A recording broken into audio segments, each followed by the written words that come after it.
Previously, in the Shattered Lands, having laid waste to the cultists guarding the ruined temple of Fartham, the heroes looked about them. The once holy place was a shell of its former self, and evil symbols and iconography was painted all around. Everywhere they looked was the sinister symbol of the twisted tree. Brother Bertram prayed at the shattered altar, hoping to bring the light's grace back to the temple, but he realized that the entire place had been profaned and was now unholy ground. It would take many priests and more powerful magic than they had to reconsecrate this place. Finding a hidden trap door, the party ventured down the stairs that they found there. As they descended, the sense of evil grew and could be felt palpably. The stairs ended in a room where they battled several cultists. After beating them, they saw 3 doors, one of which bore skulls. Investigating this more ornate door, the party could see that it was locked as well as emanating cold. Deciding to then take the north door, they found a long hall with even more doors. Making their way to the east, they came to a door behind which they could hear voices and the sounds of feasting. Fenric burst in the room to see a large chamber with people eating and drinking. It would have seemed like a normal tavern scene were it not for the nearby body parts that were hacked up for meat. The body parts of humans. Battle ensued as the righteous fury of the party was fully invoked. Initially, the combat went well. However, the other doors in the hallway opened to reveal even more cultists, as well as several leaders. Squire Clay was still out in the hall, and was bludgeoned nearly to death by a cult leader. As Copper went to aid the lad, he too was laid low by the maul-wielding cult boss who crushed in his ribs. Brother Bertram went out into the hallway, as within the feasting chamber Venric, Aelwyn, Celibus, and Brixus decimated the remaining cultists there. As the tide began to turn, their leader, sensing it, fled, one snarling for the other to get reinforcements as he headed above. The party finished off the last few and looked around taking stock. Their situation was dire, as they realized that while Clay was able to be brought around, Copper was beyond their aid. He had nearly been killed outright and lay at death's door. The decision was made to rig up a stretcher and carry the thief out of the temple and seek the safety of their camp. Things were about to get worse, as after setting off a trap that had been left behind by the cult leader, they assembled the stairs to find that they were awaited. There was no sign of the cultists, but a horde of shambling zombies was waiting, lurching forward, hungry for flesh. A terrifying, horrific battle ensued, but eventually, through feats of arms, determination, and grit, the heroes managed to vanquish the undead. Looking down at the town, they saw the distant figures of even more of the undead massing at the graveyard. In the last rays of the setting sun, they saw something climbing in the shadows of the tall mausoleum, and in the dusk, flap up into the gathering gloom on bat-like wings. Wearied and wounded, and carrying the barely living thief with them, the heroes are left with nothing but hard choices.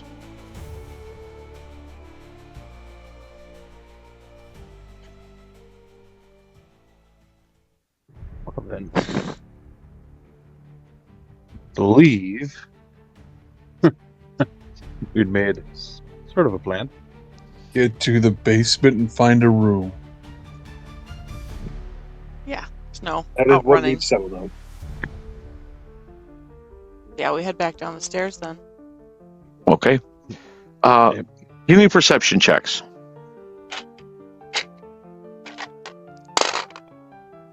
$19. 13. Nope. Okay. I got 10.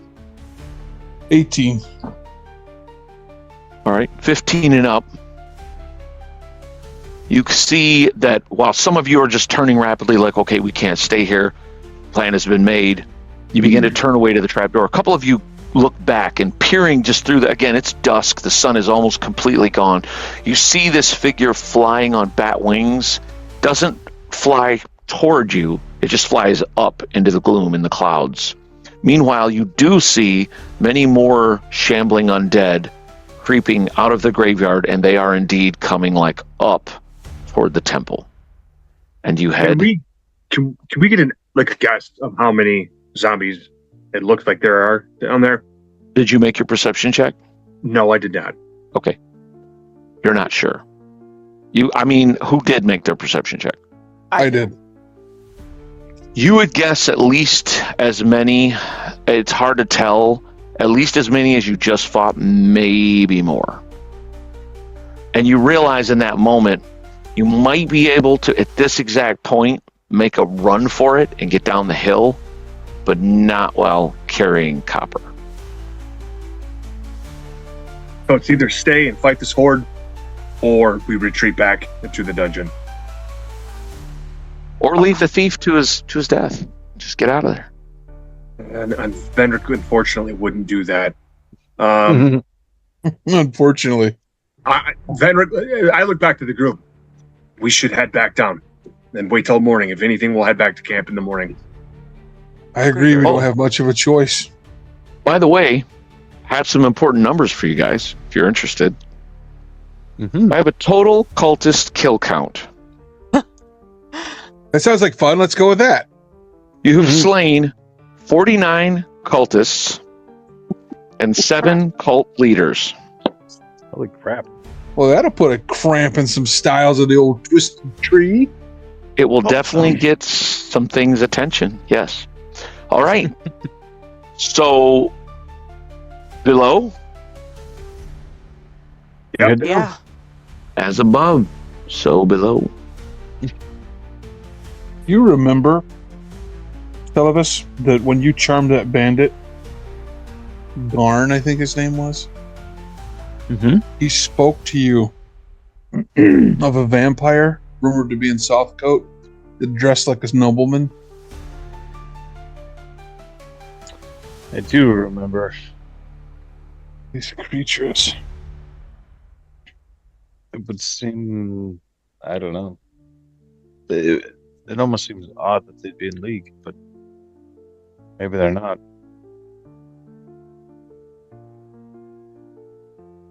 Sure, they all have their own designs. Who's in? What's the marching order again? I know it's Venric down the narrow stairs. Who's directly behind him? Would Clay be directly behind you, Venric? Yeah, Clay. I'll follow after Clay. Because I think it was Sullivan and Aylwin, correct, that were Yeah, we're carrying carrying. copper in Yeah. the back. Well, actually, do you guys want to go next then? Then I'll come up behind. Nah, that's fine. They're just trying to get everything together. Should have had this together. All right. So Bertram, you're bringing up the very rear then? Yes. Is it Aylwin then Celibus? I think so. Yeah. Excellent. You once again go down the stairs. As you do, you come back to the entry room with the fireplace. And arrows and bolts immediately are fired as Venric steps down to where he can be targeted. As you can see, in this chamber now, a large group of these cultists have gathered. They have tables overturned, they have barricades, and battle is joined.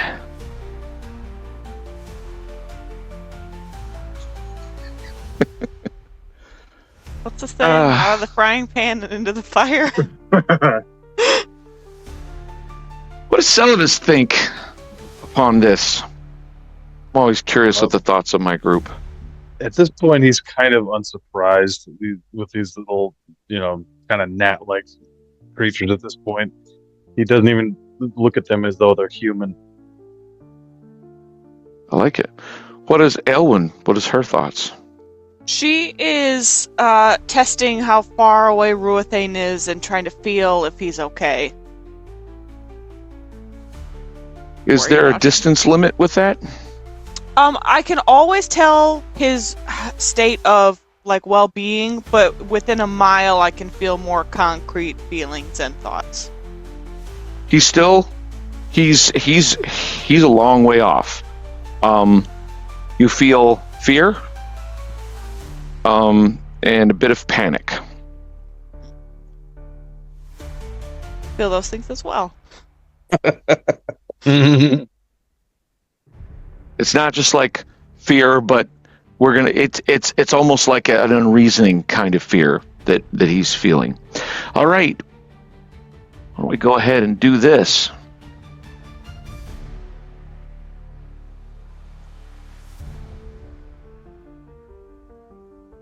Stop. Anybody?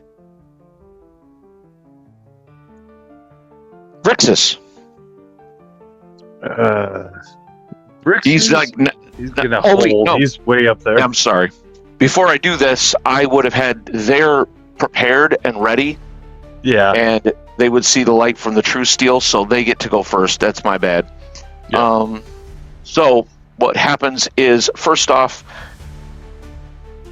2 archers and 2 crossbowmen loose at Sir Venric. There he is, the one in armor. And you can see, specifically, Venric, I don't know if you remember this guy that was out in the hallway. Yeah, Venric didn't face him personally, but That's right. Bertram did. So anyhow, that's the guy you see that is kind of leading them. And he's directing me. He's like, take the knight out and the rest will fall. And arrows and bolts are loosed.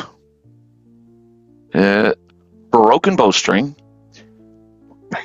So that one, she breaks her bowstring. We're going to replace her now. This one. That is a miss, and a 17. that is a miss.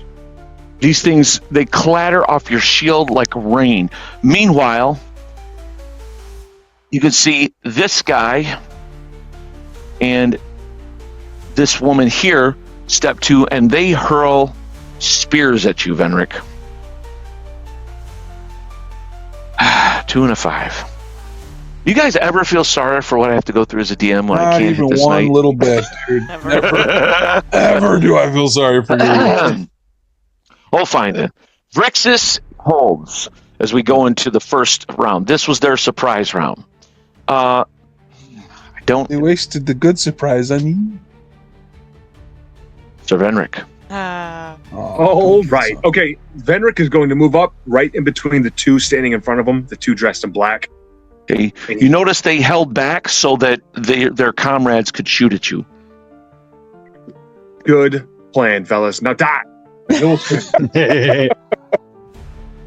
He swings the one on his left. Which can only end well for them. That is a 15. That is a hit. All right.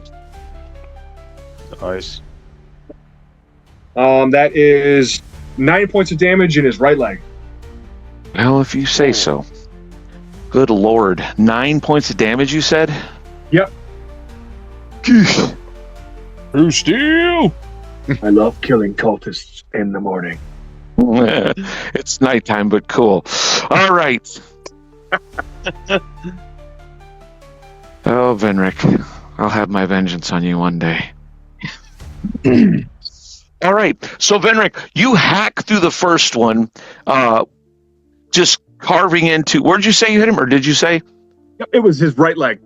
All right, you sweep his right leg and end in the other guy's midsection, chopping him to pieces, dropping them both dead to the floor. Love it. If Like a I big have man? remaining movement, You do. I'm gonna move up, close the distance. Okay, do you get, like, you're talking about this guy? Yeah, yep. Okay. All right, let me just write down those 2 cultist deaths, because now you're up to 51. Okay. Temperature's climbing. Cultists are not happy. Are they but ever we're there. happy? All right, the boss. He is going to step up, and you see he throws a dagger at you, Venric. Let's see. missing. Not bad enough to hit his own, but it clatters off your shield. Kind of duck low, and he gives this rasping voice of frustration. Next fastest is our druid.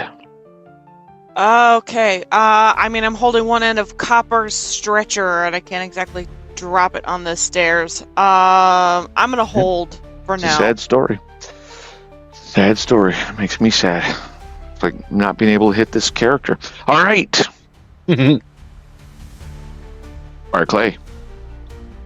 Okay, Clay is going to move up behind Venric, and he's going to attempt to attack. If he can, he'll get right up to that table. He's going to try to like thrust over the table at that cultist, try to stab him with So the spear. he's going to go side by side then, right? Or Well, no? Or you mean yeah, the other side? Yeah, yep, Here. like that. Yep, he can. He can. Okay, he'll do that. Play attack. Ooh, an 18. That is a hit. Clay's got the bit in his mouth. For 4 points of damage. And the right leg. Wow. Okay. Nice. Clay lurches over and stabs this guy, killing the archer. Good Nice. stuff. Squire Clay. Dude. Brother Bertram. I can't get through my people, can I? You can move past them in the hall. You're going to be at half speed, but you can do it. Okay, I'll start making my way down. All right. We'll say at this point you get down. Oh, you're a huge miniature. Let me just say. Watch your head, Clay. He's like, hey, I got one. Clonk. Bertram's hugging the wall. Ah!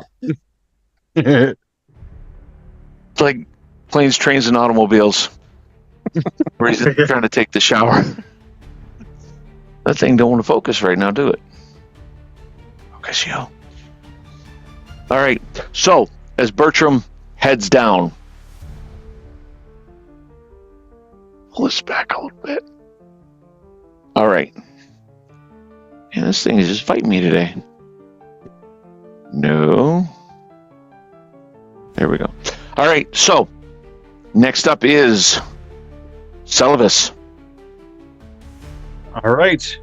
I am going to look to Aylwin at this point. Because you held, right, Kate? Yeah. Okay. So I'm going to look to you. Should we put him down? I mean, it's on an incline, like he'll slide down the stairs. Yeah, but it's steps. I can. You can like we turn flip him sideways, and lean yeah. him up against the wall to a certain extent. Okay, I'll take my turn then and help Celibus do that. Okay, it does take both of you your full round to do that. Okay, that's what I figured. Just to do it carefully, because otherwise, anything could kill him now. Finally, Sliding down the stairs. all right. Cut away to this so you guys can see everything that's going on from the cultist's eye view. All right, you've killed several of them. Sir Venric and his doughty squire. You see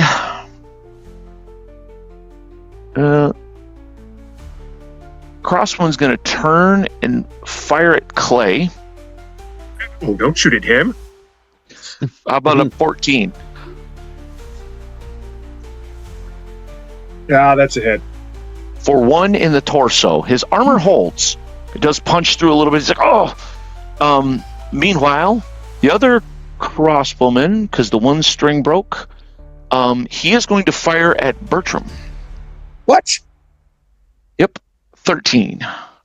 That misses Bertram. All right, the one in front of Venric, Cleric of the Light over. it's 17. That's a miss. The one with the spear behind that guy, it's a 13. That is a miss.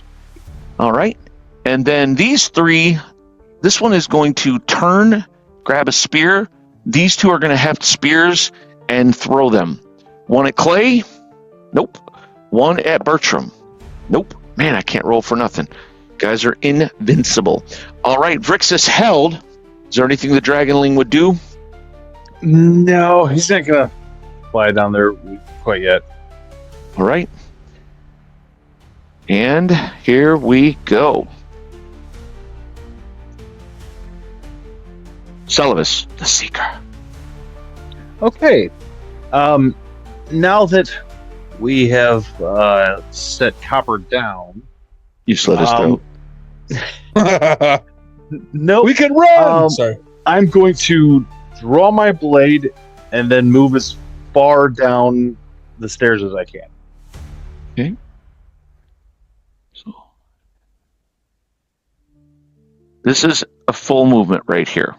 Okay. Because you have to get past Bertram. Go ahead and push past me already.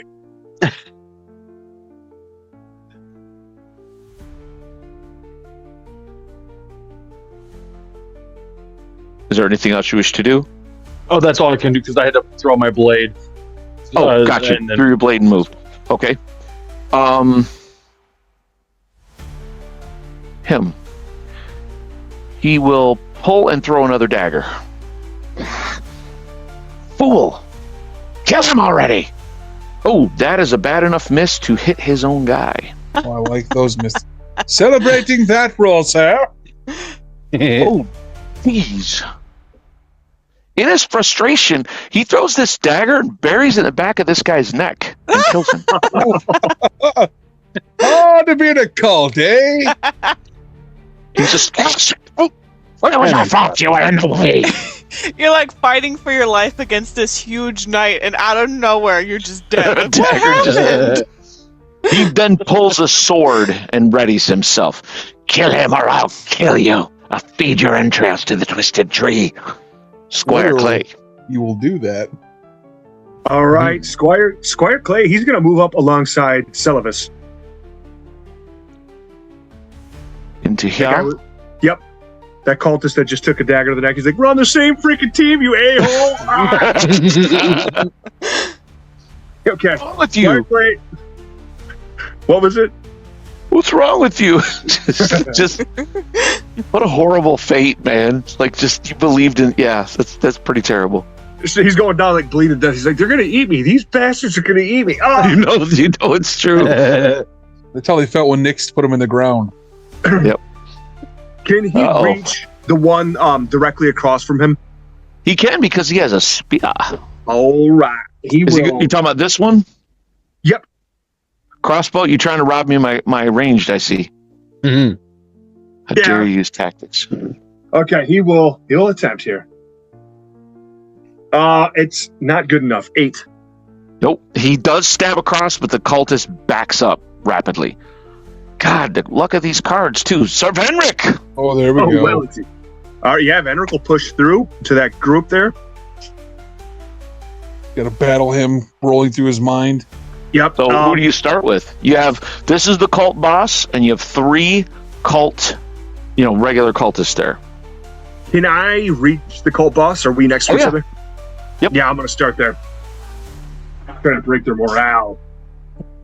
Let the slaying begin with you. Well, you broken mine. 19? Yeah. Yes, that's a Wait, hit. plate, man. Oh, For he's got some meat. 7 points of damage in the torso. He yet stands. He is hurt though, but he does stand. He's like, "Ugh." You hack into his torso. All right. Next fastest would be Aelwyn the Druid. Okay. I look at Vrixis. Do you maybe want to stay with Copper just in case something comes from above? Now is your time to die, Druid. No, of course, my dear. I'll watch over him. Okay. I also run down, and then I would like to, so directly behind Venric is where I'd like to get. And then using my other movement, I want to try and leap that table. Which one? This one? Yes. Give me an acrobatics. I got, that's a net 20. Oh my. Okay. Dang. She's like Legolas style, just like it's not even there. Thump, right over the table. Mind the In tables. position. And that's my turn. Bertram's like, I pushed one of those a foot or so once. It Speaking was of very which, impressive. Oh, Brother Bertram. Bertram doesn't have many options. He's going to move up by Venric. Okay. Does he kick the table? No, he was going to do that. but Yeah, not but- now. Look at the table. It's much more fearsome when you're all down here instead of just the one guy. That's what I guess that's what mostly I take personal offense to, is that you would all gather together to battle my bad guys. I don't like it. All right, Bertram, you move up. Is there anything else you do? No, there's nothing else I can do. Bertram pouts like a child. All right, Hey, man! them. Oh boy, it's looking grim. But you know what? While there are targets, yeah, he will back up, shoot Clay, shoot you in the face, boy. He tries. Oh, hold on. How about a 13? That's a miss. Oh, What? By one, How? he's got with the studded leather, he's got a 14 AC. Oh, did I forget to tell you? Squires, actually, they take a vow of non-studded leather. It's a new thing. No, all right, fine. He misses. Let's see. Elwin, this crossbowman you are up on, though, he has nowhere to... Actually, yeah, that guy's base is big. He's going to back up to the corner and then try to shoot you. what now? Yeah. He's like, thunk. Oh, You know what? Who can tell me what that sound means? it means you dropped a 1. Oh no! Ah! You know Oh, that laugh, man. gleeful, evil laugh. For in the left leg, he just buried a shunk for 6. Oh, Because I my rolled a 3 God. and it's doubled. Oh, I'm standing, but I'm pissed. He's That's trying to chop and get my legs. because you're so agile. They're like, did you see her vault that table? All right. Meanwhile, 2 cultists on Venric. Venric, the Unmourned, as I like to call him. What? Bless America. If I roll another high number, I rolled a 17 and a 19, and neither one of those things hit you, did they? Has it changed? Did they hit you now? Mm-mm. Okay, let's wait a minute. 1, 2, 3, 4, 5. Did they hit you now? Did they get pluses to hit? No, they're cultists. They're townsfolk who have given themselves over to evil. They didn't suddenly learn how to fight. They suck. All right. They're like, we're evil. It's like, no, you're not evil. You're just dumb. Okay. Meanwhile, these 3 are going to. She's got a spear now. These 2 will pull their other spears, and they're fighting across the table now, just like good old Squire Clay did. So 2 on Clay. Good lord. 4 and a 5, so no. And 1 on Celibus. A 3. Wow, I'm telling you, one day when you guys are fighting, demons, I won't be rolling single digits. Tell you that right now. It's coming. You just rolled a natural 20 on me. It's on you, though. And now Rick he's pouting.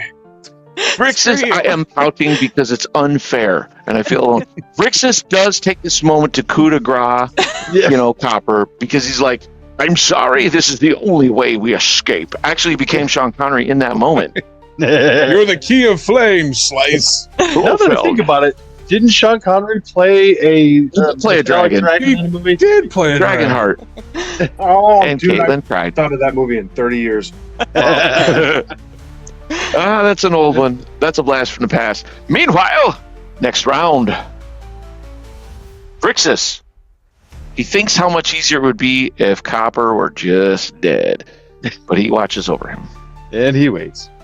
Have Brixus give me a perception check. Ooh.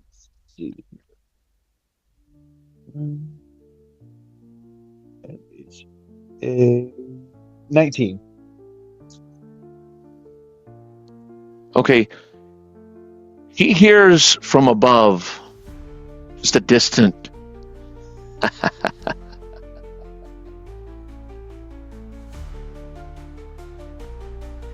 Oh. Bertram. Cool. Bertram is going to drop his mace at his feet, pull out a hammer and throw it at the crossbow guy. What? You can't do that. Roll a hammer? I mean, just can't throw No. hammers. I wanna. All right. Ooh, how about a 21? Fine. You hit the poor innocent cultist. Poor innocent cannibal gets hit. Yeah. I'm not sad. 5 damage in the left arm. You crush his arm, and he falls back against the table, Sorry. collapsing in agony. And it is them. They press their attack. All right, crossbow dude gets to fire. Aylwin, you're slowed down by this bolt that you just took. It kind of slams you back, and as you're getting, you almost go down to one knee, and he takes another shot. Y'all have seen Lord of the Rings. Can you say Boromir? Boromir. All right, guys, I must show you. You're not going to believe me, so this is why at times it is very important. Oh my god! Good No. Lord, Caitlin. What did you do to him? It's the dice. Oh, She is angered. Dice, the god. You take 8 points of damage in the right Holy arm, Elwyn. crap. Oh my god, she's like staggering. She's still conscious, but like it pushes her back into the wall. He I'm laughs impressed. hideously. You shall die. All right. Oh man, but now let's roll one of those on Venric, shall we? All right. Let's see, 1, 2 on Venric. A 10 and a 3. It's just Elwyn. 2 on Clay. No, oh no, it's not. Oh no, it's not. I gotta show you. No, it's not. Oh My God, that red die. It is just. no! So you hit a 14 and a nat 20. None of us share your joy. Okay. What's 14 hit? Oh, that hits. Okay, I'm gonna roll damage on. I just might as well. Okay, so the nat 20 was red, so we'll just say that that's double damage and that's regular.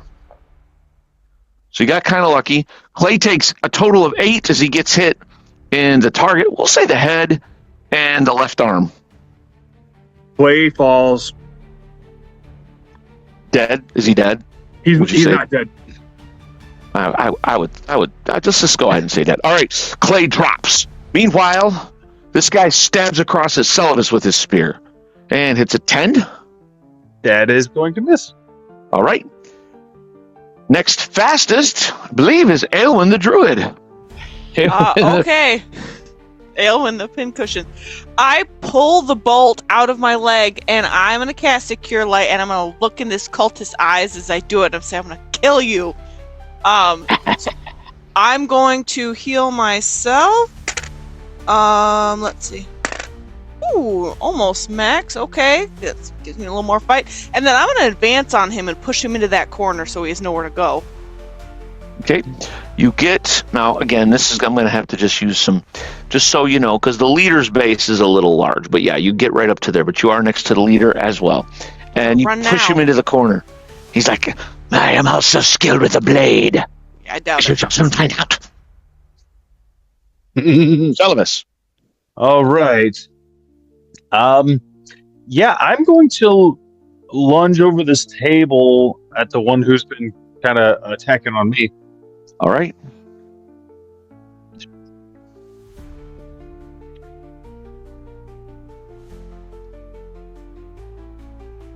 And it's only going to be 12.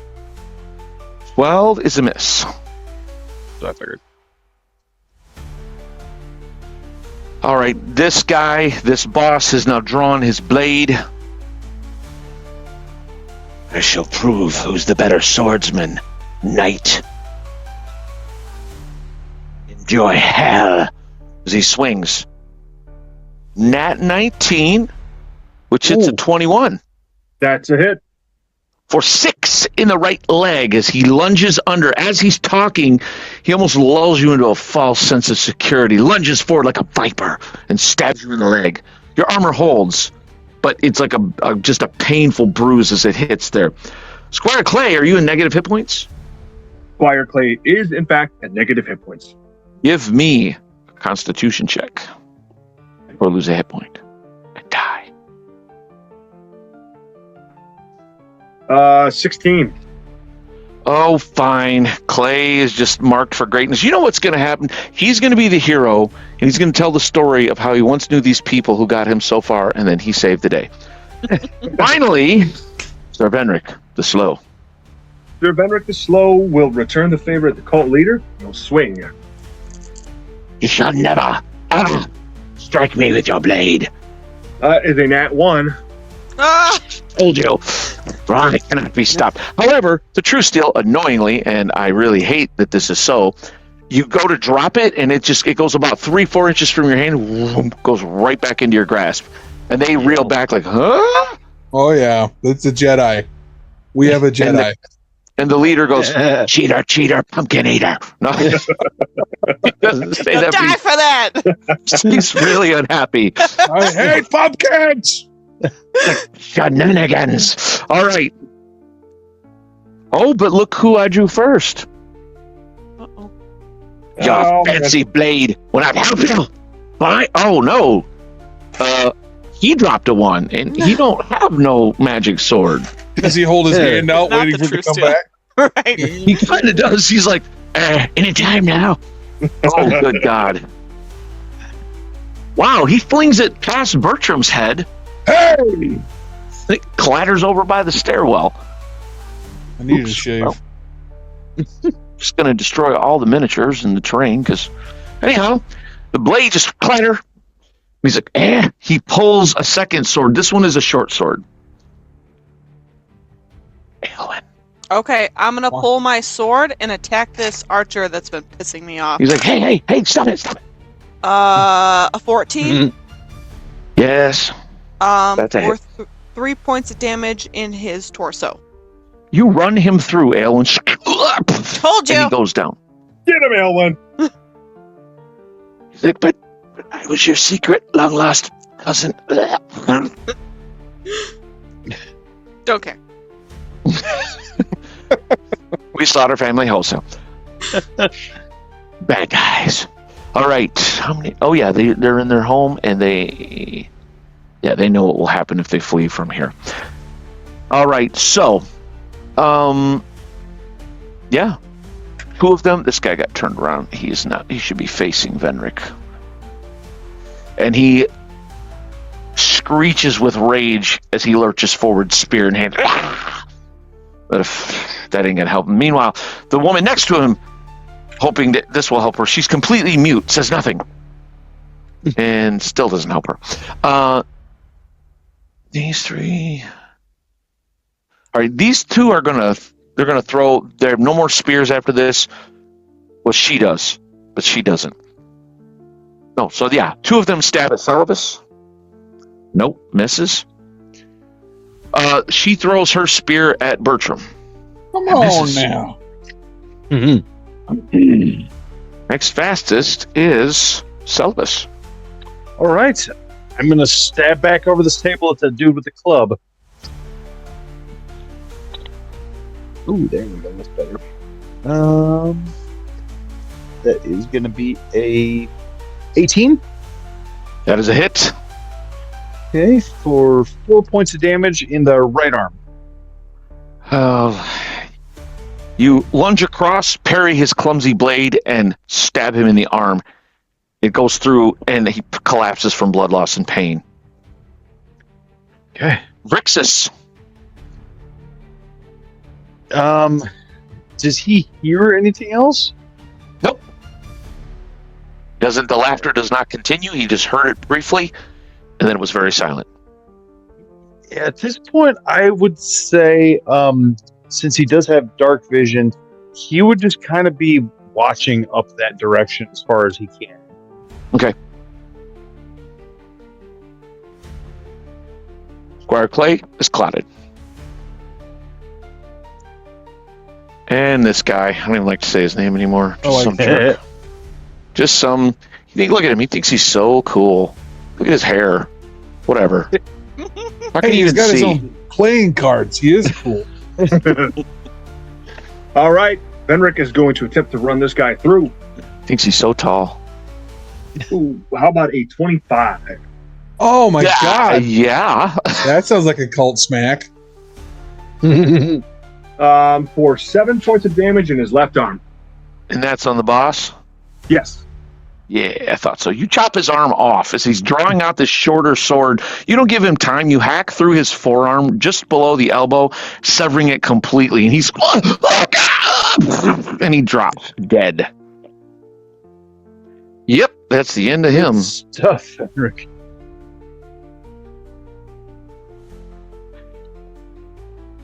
Anything else? I'm still right. Yep, you're right there, right in combat. Yeah, I'm going to hold. Okay. Brother Bertram. I'm going to pull my last hammer and throw. Benric, good idea. I'll throw it at the chick behind the table there. Okay. There's a couple of them behind the table. Okay, it's the one in the purple and black. Okay. And I dropped the nat 20. Oh! That's a Turn. miss. 10 damage in the left arm. Oh, dear Lady. Lord. Which one did you say? This one? Yes. Yep. And you smash her arm and she cries out in pain as she collapses. It's got to hurt. The light is not with you, wretch. All right. Next round. Here we go. Let's face it, they ain't pulling out no victories. 3 crits. Here's it coming. All right. First up, Celibus the Seeker. All right. Yeah, I'm gonna lunge in on that last one that's there near me. Try to take He's like, him out. "What's up, sailor? We don't have to fight." No, What's up, unfortunately, sailor? he trips over the other dead body, and he only got a 7. Despite himself, Celibus like, she is pretty. All right. He's not She's that like- used to killing people yet. And it's their turn. She's like, "Ha, fool!" And she stabs at you, but she only hits a 6. These other 2 cultists on Venric. Oh my lord! Oh my lord! I got just guys. You would never believe the amount of 20s that can be rolled when you're a DM Good. and you're Nice. attacking Oh, with so many dice. All right, here we goes the damage. For 4 in the right leg, Sir Venric, as this guy stabs you with a spear in your leg. He's trying to go for your guts. Bounced off your armor, went lower. But he got you. He tagged you. He's like, "I got him!" But then you kind of shake your head slowly. Vrixus senses nothing, sees nothing from up the stairs. And then he's just gonna kind of almost post up like a cat on top of Copper and just watch. Idly slicing his throat. All right. Next fastest is the druid. Okay, I'm gonna close on the guy that just stabbed Venric and try to get him by surprise. Say, hey, I rolled a nat 20. My turn. Impossible. That is not allowed. And I rolled max damage, so he takes 14 points of damage in his left arm. Nice. Good God. Nice. Yep, you chop his arm off. Just like Venric just did to the other guy. You're like, "Ha!" You hack into him. You can't cleave because she's too far back. Oh boy, this is going to end well for them. Sir Venric, Oh yeah, Captain. hair. he's gonna close the distance, and he swings. I'm hitting a 13. That's a hit. Oh wow, okay. For 8 points of damage in her head. Venric splits her skull. He brings his broadsword just right down, just brains and blood and viscera go everywhere, spattering him and Aelwyn. It's horrible, beautiful all at the same time. He goes, "Hey, Celibus, she's pretty too." So just wide-eyed. Brother Bertram. He's going to pick his mace up and move around the table. All right.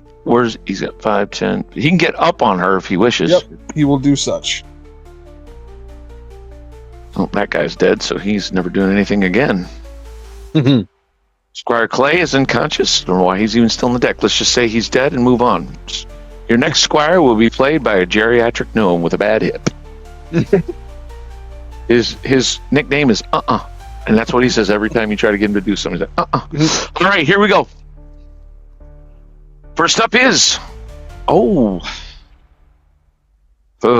this worked out. Bertram. She just didn't see you coming. As big as you are, she's like trying to exchange blows with Celovus, hoping against hope, and the looming shadow of Bertram the bear. Bertram swings his mace, hitting a 15. Yeah. Ooh, for 7. Yeah. In the left leg.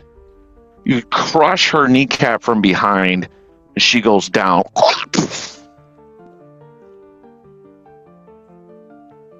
Sick of Is there them. no end to these freaks? I'm gonna go look at Clay. Okay. I have a poultice, guys. I have a potion. Because Oh. it's I also Yes. have going to take a while. some potions too. Yes, we have one in the party bag, actually. Let's give it to him. Okay. At that point, Clay's like dead, and it's not going to help. So, I didn't tell you he landed on a nail right in the base of his spine, a long nail, an undead nail. Fine, go ahead, heal him. Trying to kill this kid. Give the program. All right. Well, who wants to give it to him? I will. Okay. You mark it off? Yep, I'm marking out the party bag. Hey, dude, you got 7 hit points back. Oh, Nice. Clay wakes up. He sits up. I thought I was dead. It's terrifying, this battle back and forth. Ugh. He sits up, looks around at you all dazed, just kind of sitting on his butt on the stone floor for a minute. We won? We did. Good. We got him, Clay. You fought well. He has 1 HP. Oh, He'll I'll pick lead. up So I'll leave let's it there. go up and check on Brixus and Copper, by the way. Bertram will pick Rixus, his hammers up. Okay, you pick your hammers up. Brixus, as you head up the stairs, you see he's kind of up there staring intently up at the door, like stock still, just rigid. He's kind of perched on, Copper's chest, and he's like, there was something up there, my boy. I don't know if it's still there. Something laughed. Something evil. It made no attempt to come in. I watched, and I saw nothing, even with my draconic eyes. What have we gotten ourselves into, Celovus? We'll get ourselves out of it. We just need time. Unfortunately, As we said. these cultists- Now we should kill the others and make our escape. Yes, I'm pretty freaked out right now. Well, I'll get Ellen to get his to pull the body down. Okay, I'll help him get Copper back on the stretcher and we'll bring him down. It's like Princess Bride. He's only mostly dead. All right, you guys pull the stretcher down. Do we search these bodies? Oh yeah, good idea. Bertram will start searching. Roll me percentiles, Brother Bertram. Alright. 20 even. Nope, you find no healing potions, but you do find a healing potion. They have their weapons and gear, depending on what anyone might be looking for. They have arrows, bolts, leather armor. The boss had chainmail, a couple of different swords. You do find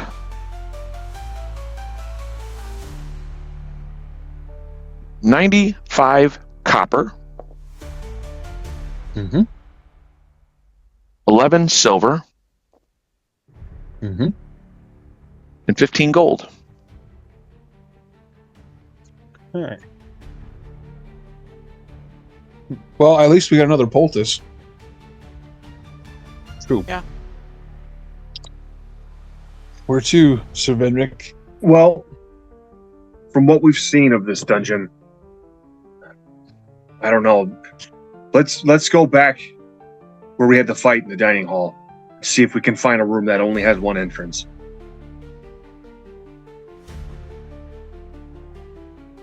So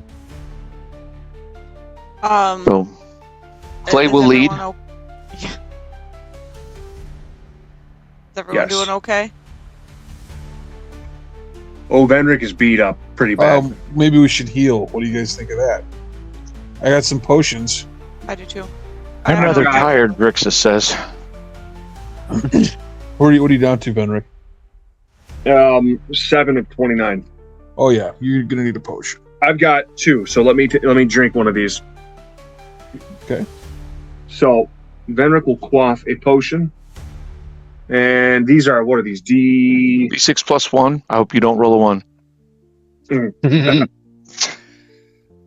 3, so 4. Oh, fine. What about you, Aelwyn? You got hurt pretty decently in that fight. Yeah, I used my last healing spell, so I'm okay. I'm on my feet. Okay. Celibus, how are you?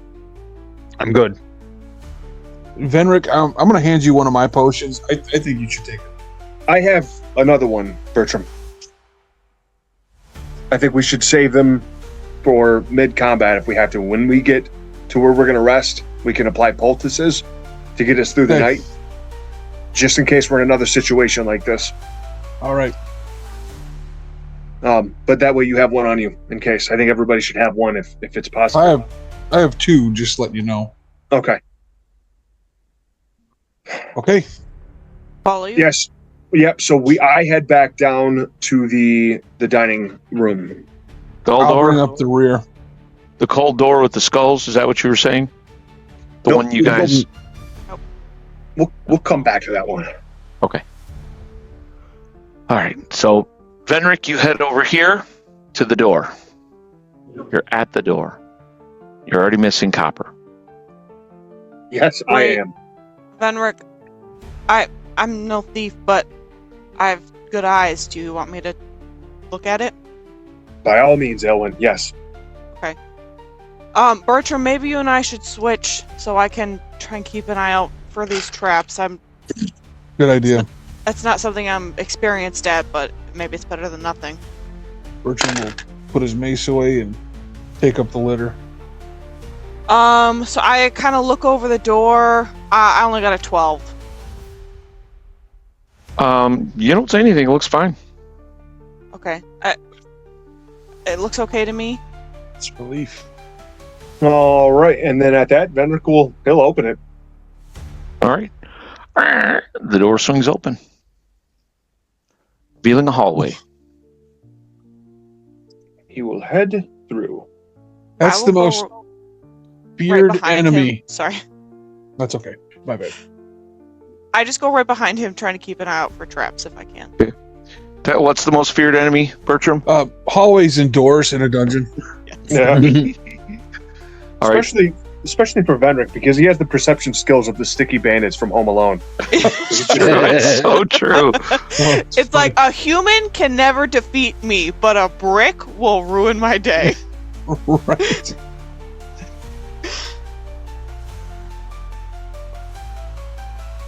All right. Oh, sorry. Venric, you come down and you see the T intersection again. So I know we were down at the right, but Venric's going to go to his left. I feel like this door is going to have a room where there's not going to be a bunch of other doors. It could be wrong, but he's going to test it. All right. Okay. Venric goes to this door. I'll look at it as close as I can. I got a 19. Okay.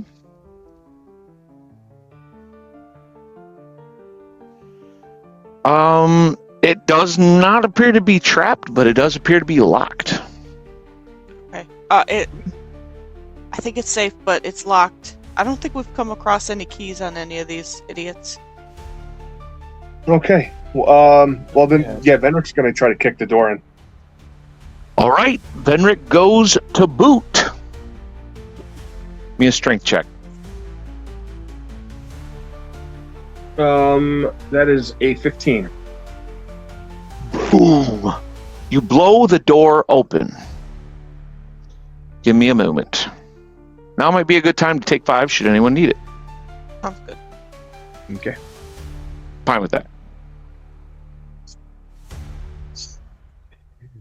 Because I'm realizing, I'm pretty sure, by the way, because I sketched out a real quick map, and I think we just kicked through a door we've never been through. I'm positive that's a door we've not been I'm through. 100% positive we didn't. We turned right last time, and Yeah, we went we down did. a hallway, and to the right was the mess hall. But I was just thinking, I'm like, because back down that way, there's just doors upon doors upon doors. I just figured maybe this will be a room that doesn't have doors on the other side of it. Well, you might be right about that. Because Well, at this point, we don't really have any good spots, so we kind of need to find one regardless. Right. yep. Just because down here, everything that we found so far has been, multiple entries and whatnot. Yeah, but screw this cult, am I right? Yeah. Any sympathy because they're dumb farmers that left their whatever. It's just like, no, actually, you guys eat human flesh. I don't care. Die. Oh, Yeah. Bertram has no sympathy whatsoever for them. They chose darkness willingly, and yeah, they ate human flesh like it was a bologna sandwich. I'm glad I already don't eat bologna because, Bologna's pretty delicious. I mean, come on. well, now you're going to think of that every time. So, thanks.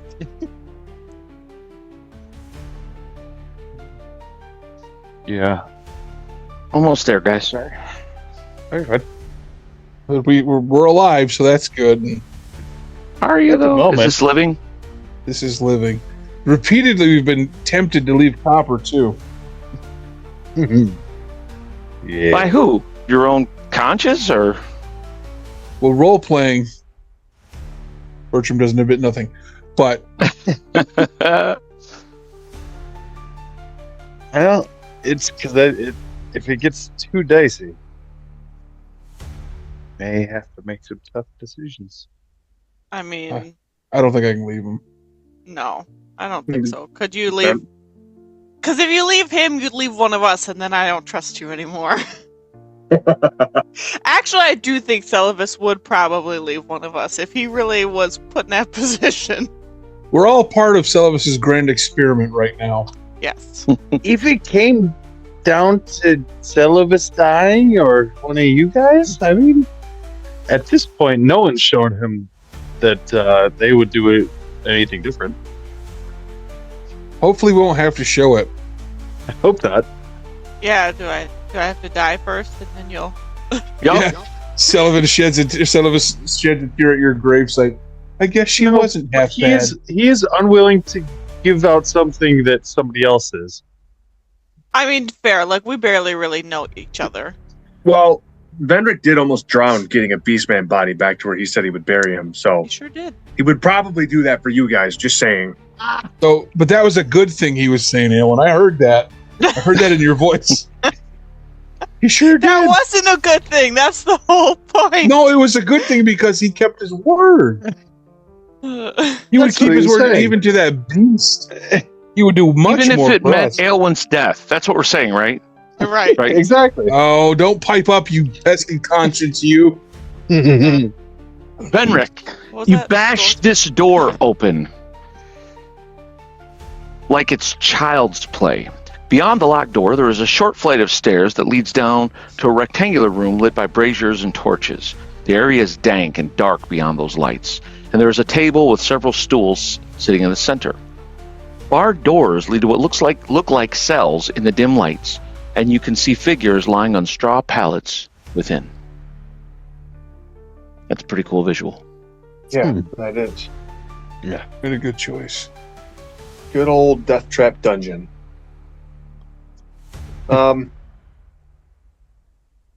Okay, Venric will move up. The figures that are lying on the straw pallets, they're in the cells.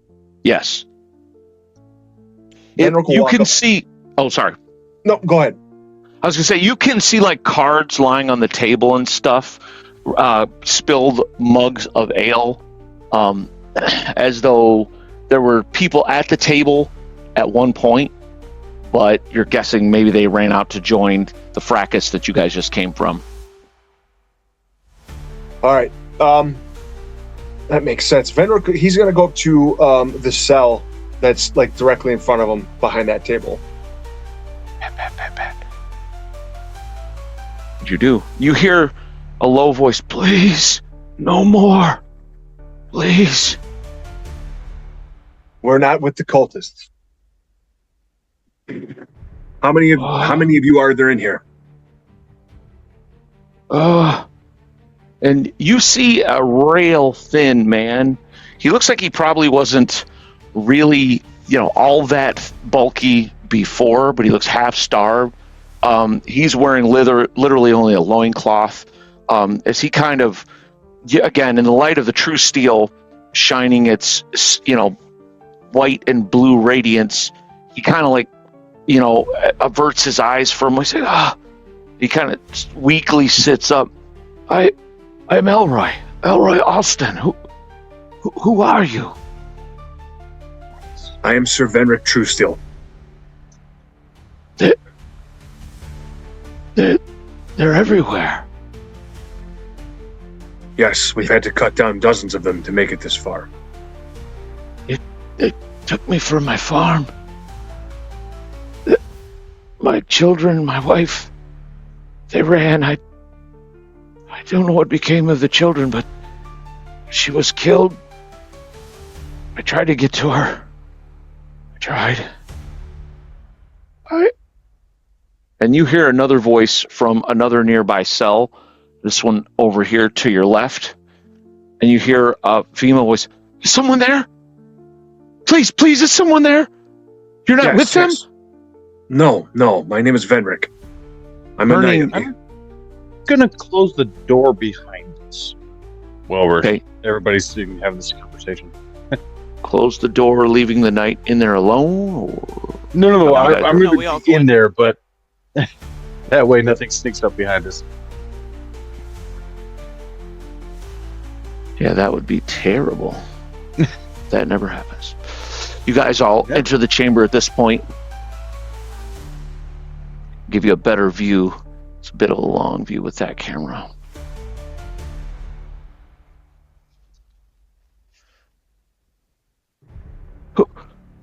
You're not with the cult? No, we're here looking for something. Have you heard of the relic? What? Ask them later, Venric. We need to uncage them. Which of these cultists had the keys? Do you know? All of the leaders have keys. Oh, okay. I'll be right back. 1 second. I'll set Copper down. Smacks his head off the cobbles. Yeah. I'm just gonna run back to that room and look through that leader's body real quick and see if he had any. I'll go with her. Okay. So say you go back alone? All right. You run back there. While they're gone, the man, he's like, where are they going? Don't, please, by the gods, don't leave us here. They're going to look for keys. Oh. Now listen, if we get keys and we let you out, you cannot return to the surface tonight. It's not safe up there. It's bloody well not safe in here, my friend. And yes. you kind of, as he kind of staggers over to the bars, and again, you can see burn marks, whip marks. He's been cut badly. The woman, as you kind of glance over at her, she's in a ripped, just like torn dress that's barely any of it remains. She looks just as badly beaten and tortured as him. I'm Daisy Noonan. How did you come to be here? Like I said, we're looking for something. We're looking for an artifact. So far, our search has led us here. And we've had to cut through dozens of these cultists in this cursed town. Are there any other prisoners besides the two of you? I I don't think so. They don't feed us much, and Daisy kind of shakes her head, and Elroy kind of cuts in. They take them below. We're the last of the new batch. They go out. See, they capture people on the roads, small farms, settlements, and they bring them back here. We don't know what's going to happen. They say that we'll be taken below for initiation with the tree. I don't know, but I don't want to go below. No. And you hear Daisy, nor do I. No one comes back the same. If they come back at all. They say some join their dark cult. Some become entertainment, and some become food. All depending on their choices, they say. They say we will be given a choice. Who would join these madmen willingly? Twisted sword. That or people fearing for their life. You won't have to go below. We're going to set you free. My companions are looking for the keys now. And while we wait, here, and I give them each a ration. They readily grasp it. You could be feeding them poisoned rations. At this point, they are so half-starved, they immediately devour it. And it's kind of sad looking. I mean, both of them are just so thin, malnourished. It's like they're very near starvation. You realize giving them much more food than that might even have serious, repercussions for them. Meanwhile, Aylwin, as you begin searching, you searched through and you never saw keys. Give me a perception check as you search a little closer. 18. Okay. You actually do find a hidden pocket. It's very cunningly concealed. But you, as you kind of look through, it kind of is given away. And what it is, it's a pocket within the cloak that he wears. So it's like down toward the hem of the cloak, to where it doesn't jingle. It's kind of wrapped around with a leather strip, but it's like a small. There are several keys on a ring, but it almost like the cloak was weighted toward the middle, and there were other like little metal strips. But as you're looking through, one of the almost like a seam where they were sewn, but one was like a little pocket, and you actually find this bunch of keys in there. Okay. Was there anything else in there? Nope. Okay. All right. We'll head back with them. All right. Do we lose Bertram, or is he came back from break, right?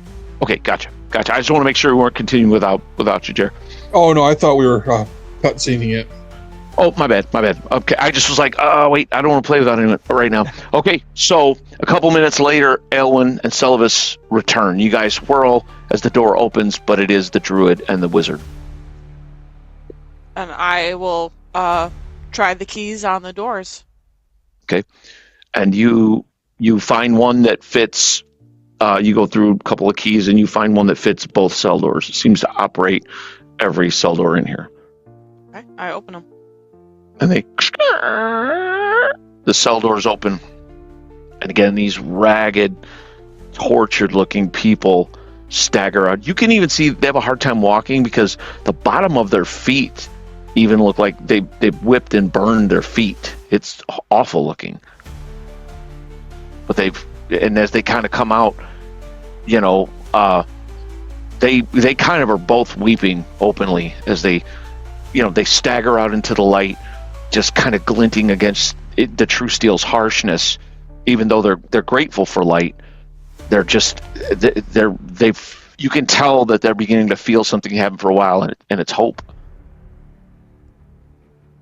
Listen, we're going to get you two out of here, but we have to rest tonight. I say we barricade this door, put that table in front of it, we'll lock it, and we all take turns washing while the rest, take their rest. And while we're waiting, Venric has 2 poultices. He's going to put one on Clay and one on himself. Okay. And you see that they kind of stagger forward, hugging each one of you. Thank you, just over and over and over. And then they kind of, you realize too, you guys are all in, leather or metal armor with padded clothing and full kit and gear. And these two are barely clothed, and they're freezing and shivering now that they were essentially, Vendrick, when you walked in, they were both huddled on these straw mats, just trying to grab any warmth they could, just curled up into a ball in their separate cells. And now they're both just shivering uncontrollably as well. Bertram will give him his cloak. I have an extra set of clothes. I'll dig through my pack and offer it to the woman. Okay, she gratefully takes it. Thank you. Bertram, you give your cloak to Elroy? Yeah. I'm also going to use a poultice on myself. Okay. He hovers up in the cloak, pulls it tight around himself, and kind of sits on one of the nearby stools. And she goes back, Aelwyn, as you give her these clothes, to try to keep some sense of her modesty, because she's, again, her dress is barely there. She goes back into her cell, although you notice she's very careful to keep the door wide open. And after a couple minutes, she steps back out clad in your clothing. She gives you a swift hug again. You notice the rags of her dress they're just thrown into a corner. She doesn't even. And after that, neither one of them even seems to want to look at the cells. They kind of huddle wherever you guys are at, just seeking to be near their rescuers. Well, we're heading back to our camp tomorrow. I don't know how long it'll be before we venture back to town. You two are welcome to join us. Thank you. And I'll keep the first watch. I think that this is probably as good a place as any we're going to find out here. So you said you barricade, you take the table up against the door? Yes. Okay. Where are you keeping watch at? Well, I'm just going to make sure that the rest of these doors first are locked. Make sure that there's not another... Yep. This one is now open, unless you close it. And this one is open, unless you close it. The others are closed and locked. I just make sure that there's nobody else inside of those. Yep, they are. So Venric kind of turns.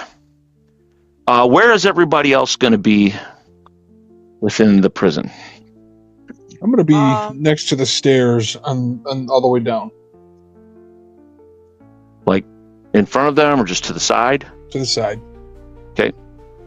I'll be in the back corner, and I'll look at Daisy, and you can stay by me. I know you've been hurt, and I know these men look very fearsome, but I can promise you, no one here is going to hurt you. You're safe. You can stay by me if you'd like. And she does. She thanks you. She says, "Trust me, they're not going to hurt me like us, like they did." Where do you go to, Ellen? I'll go to that back right corner. Back here? Yep. Okay. What about Celibus? Gonna go that back kind of corner where there's that brass door, kind of just up in that corner. Obviously, Vrixis will get back here with you. Yep. Start up with me. All right. And Venric, you're just kind of watching the door, I'm guessing, or Yep. Were you by the stairs, or? Yep, right there. Clay will be at your side, I'm assuming. Yeah. Okay.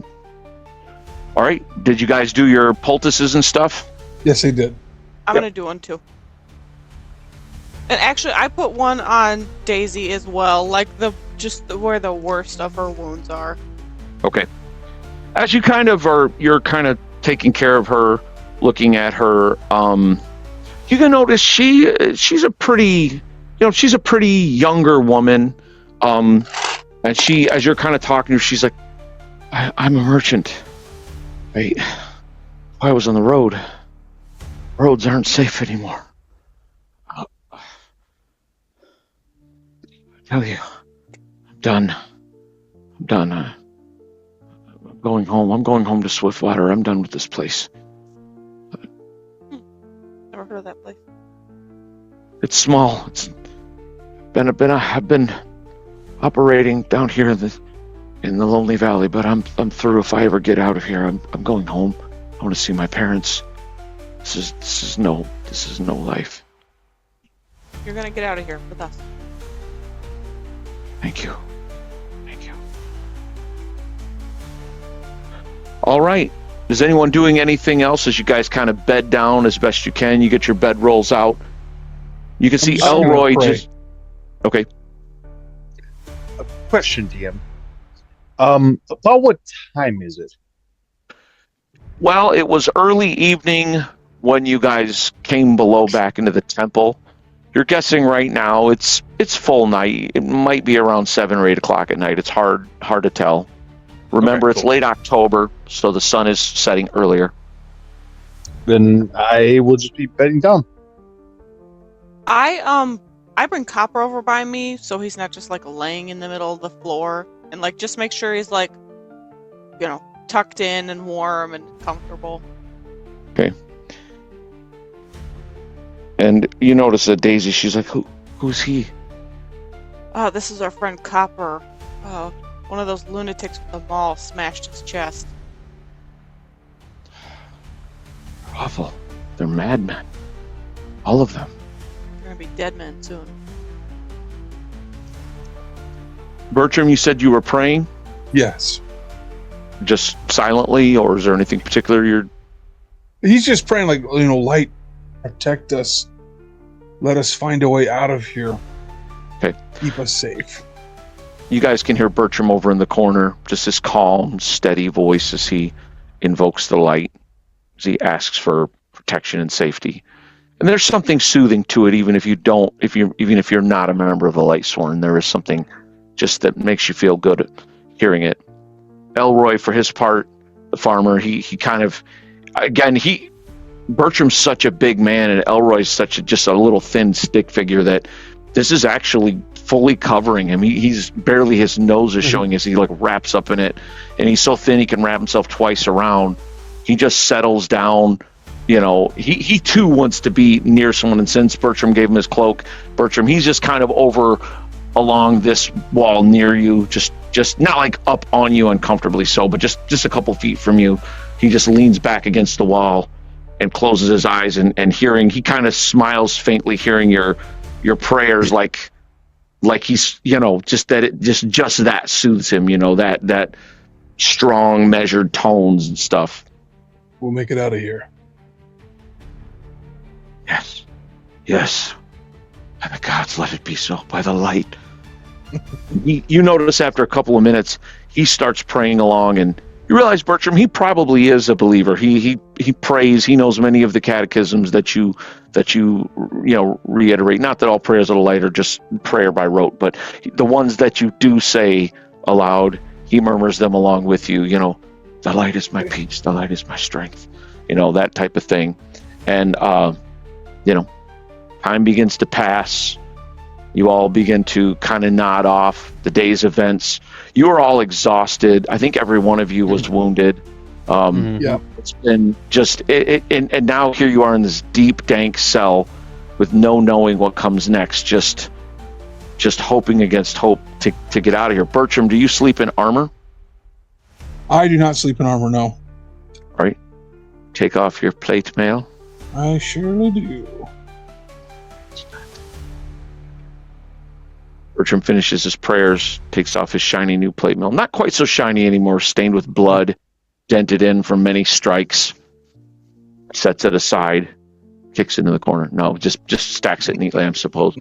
And leans back, finally prayed out, weary, mace in hand, shield right next to him. Celovus and the dragon curl up in the far corner. And Aelwyn, you lay. Copper's almost like comatose. His breathing is so shallow at times. You almost you put a hand over his nose just to make sure he's still breathing. You barely see his chest rising. you notice as you kind of nod out, Daisy's kind of not like forcefully so, but she does kind of curl up somewhat next to you and fall. She feels safe next to you, and her head falls like over towards your shoulder. And for a minute you look over, but she's unconscious. It's these people again. They've barely eaten. They're to the point of exhaustion and death. Sir Venric, we're going to start with a 1 on the dread die. Why don't you roll me a d6? That is a 3. You watch a couple of hours, and you're guessing it's maybe 10 o'clock at night. You can keep watching a bit longer, or you can rouse someone. There's been no sign. No sign. Okay. Yeah, I'll wake Celibus up. All right. The true steel descends in a flash, chopping into your arm, waking you up. Is that not what you meant? I'm sorry. Yep. Nope. That's what I meant. I always mistake. Celibus, you're awakened. Celibus will get up, light a small candle to read by, and wake up Rix just to kind of move him over into another position so he'll kind of curl back up. Where Rix just burrows deeper into your bedroll. Yeah. Put that light out, please. Yeah, he will takes time. Venric, where do you kind of bed down at? On the last remaining corner in that main room. Venric goes over. Clay kind of next to you. Celibus, are you just kind of staying in that corner but with your candle kind of watching everything? Yeah, at this point. Okay. Yeah. Venric, do you sleep in your armor? Plate mailman? I will take my armor off as well. Okay. All right. Dissolves in the puddle of acid you didn't see was there. It's too bad. No, you take your armor off, and as you're settling in for the night, you can kind of hear, despite it all, the heavy snores of Bertram the bear as he's just, and you, right as you're just starting to nod off, and you hear, "Sir." Yes. I killed several men today. I know they were bad men. I know they were evil, but it bothers me. I know it shouldn't. I'm a squire. I'm to be a knight. If I can prove myself, does it ever get better? Well, it is normal to feel this way after your first kill. They were human after all. But, Clay, you have to remember that these weren't just evil men. These were cultists. They've been given over to darkness. To rid the world of them is to rid the world of darkness. And though, like I say, it is normal to feel this way after your first kill, in time, it seems callous, but you will grow used to this. We don't just kill to kill. We're not just thugs or bandits. We kill to preserve good, to expel evil from this world. And it's normal to feel this way, Clay. I know you're right. I'm afraid of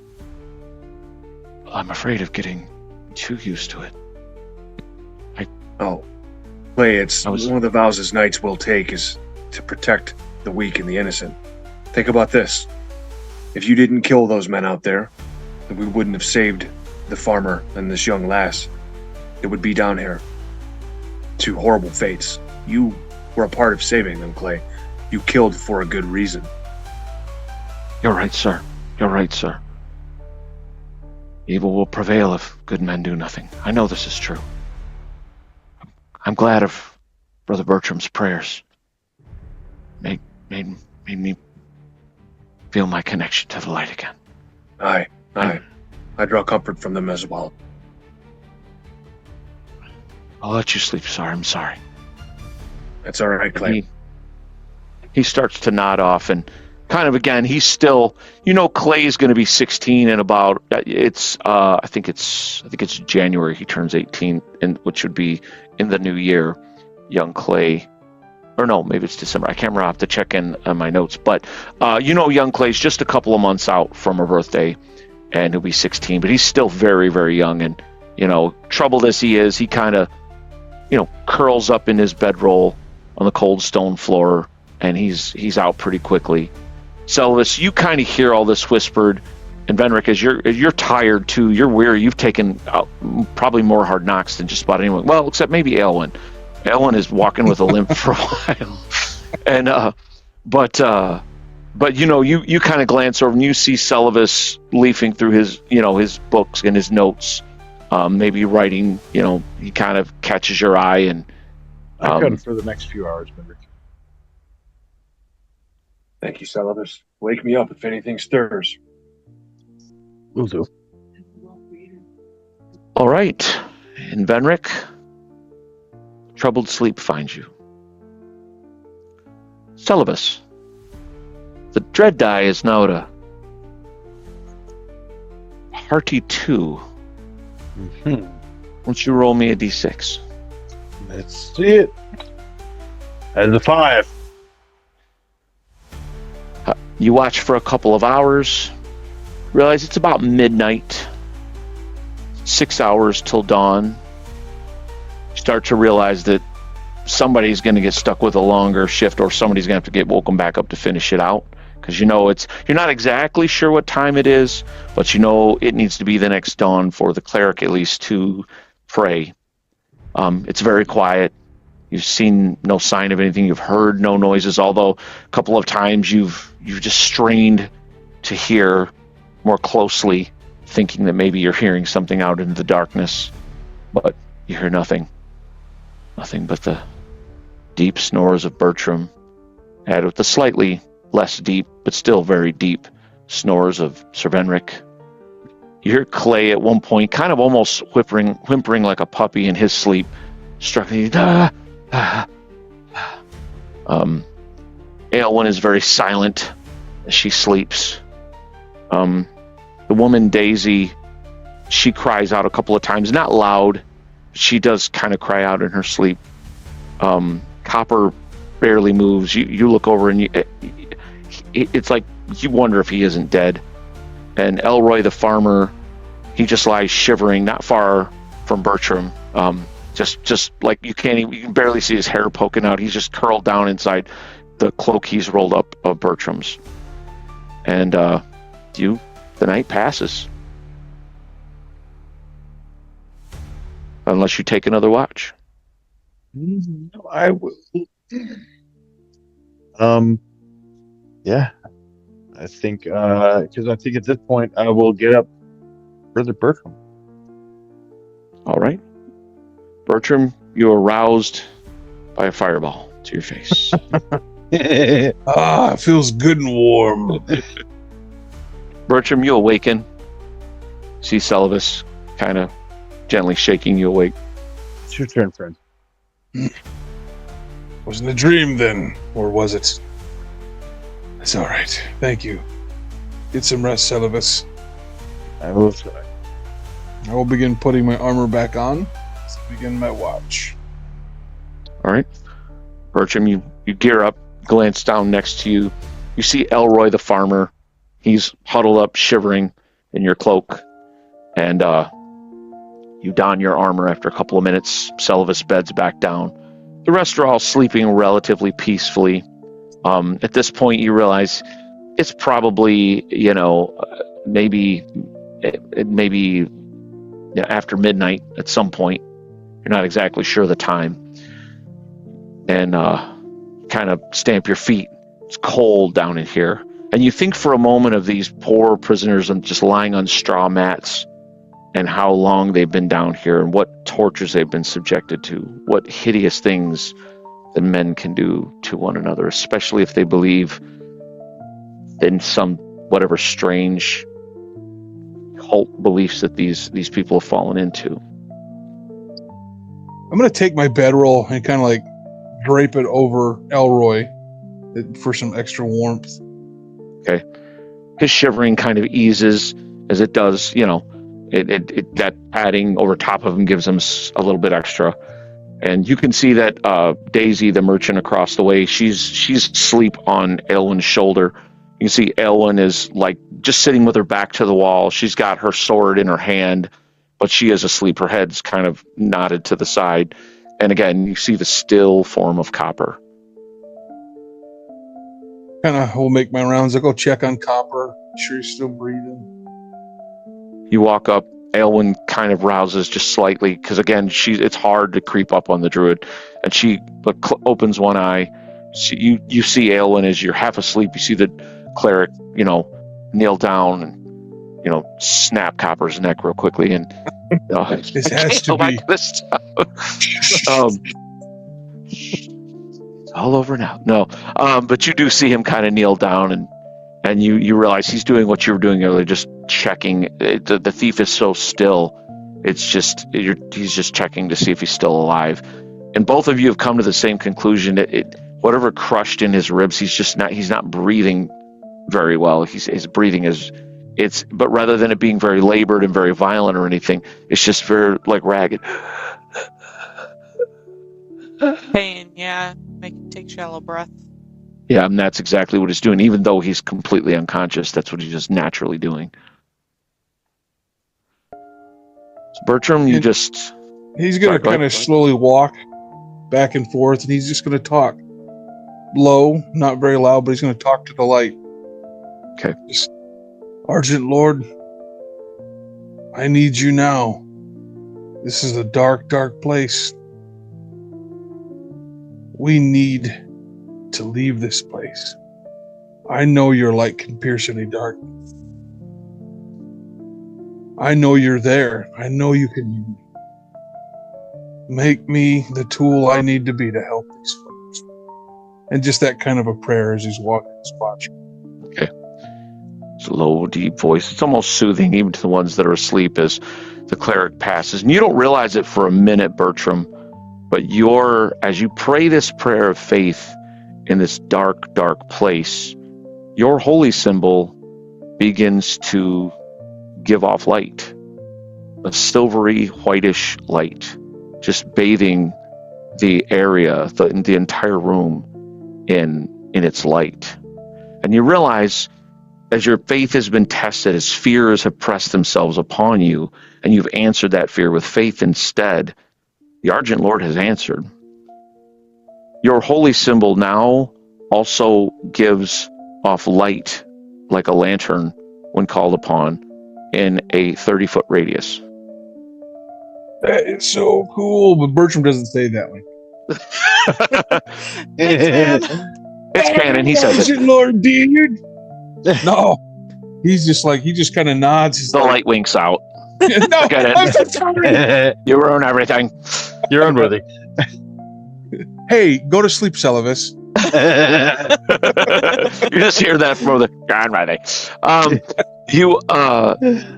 But it takes you a minute to realize it as you're kind of pacing. And Bertram, you look down and you realize like this, it's just this light and then you kind of wonder if you can turn it off essentially by thinking about it. And it does the glow begins to dissipate and goes dark.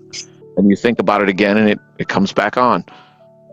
I'll just grab it and I'll just thank you. I knew you could hear me. And it's like that sign, that symbol. However, for all that, red dice is now at a spicy 3. Thank you for not making me roll this silly dice. No answer is heard, and Oh, you will roll a d6. Too far. Here we go.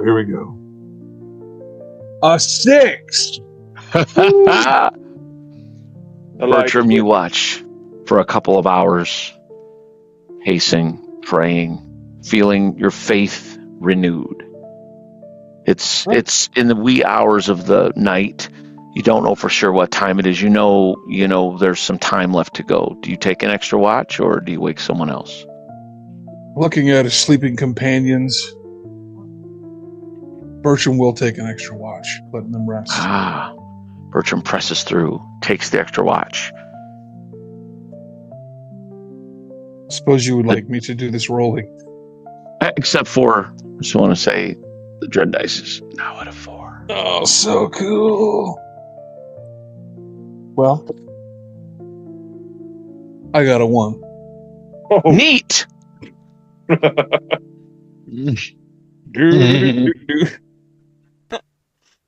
Your faith is rewarded by further trial.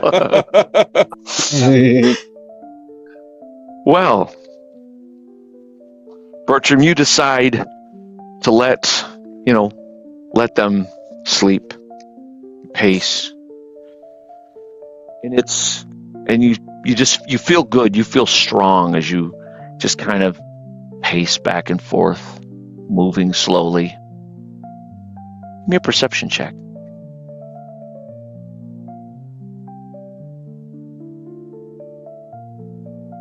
Oh, I got an 8. Okay.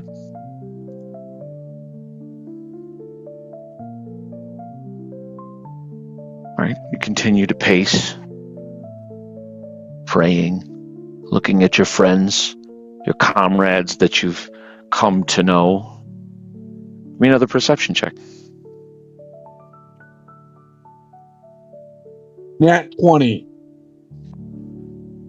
Something catches your attention as you stop, and there's a creak at the door, and you hear a sound, a familiar sound. It's one you haven't heard in a while. Oh, dirty bird. As something is pressing with strength against this door. Can I react? Yes? On your feet! There's a beast upon us! All right, we're going to go to initiative now. Bertram, since you are on watch. Now. Nope, that card should not be in. Nope, that card should not be in. Heart stopped! This will also not count because everyone else is asleep. Bertram. Alright, I've yelled, so I'm just gonna stand at the bottom of the stairs with shielded mace. Step boldly forward. Sir Venric, Okay. you hear the yells of the priest. Venric will stand. He'll pick up his sword and shield. Okay. Venric And- rises to his feet, drawing his blade, grasping his shield, and that's about what you can do. Okay. Celavus. Sylvanus will more or less do the same, kind of get to his feet, draw his blade, and that's pretty much all he can do as well. Elwyn. Okay, I get to my feet and draw my blade, and I'm gonna say, Elroy, come over here. And she's basically going to like defend the helpless, like Copper and all of them, and just like hold this corner. All right. Oh, Squire Clay. Think we might have lost Venric for a second. Did he freeze? Looks like he ducked out of frame. You might be grabbing some. Okay.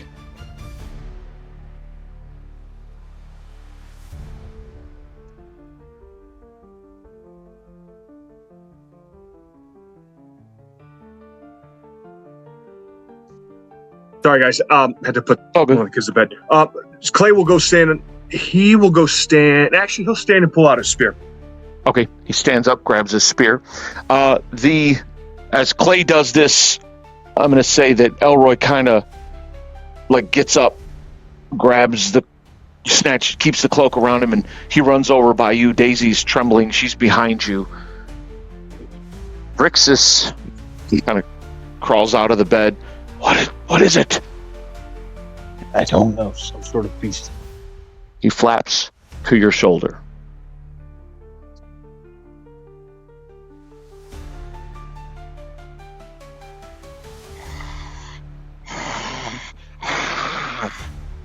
Oh, there we go. That'll do. The door blows open with tremendous force, smashing the table back.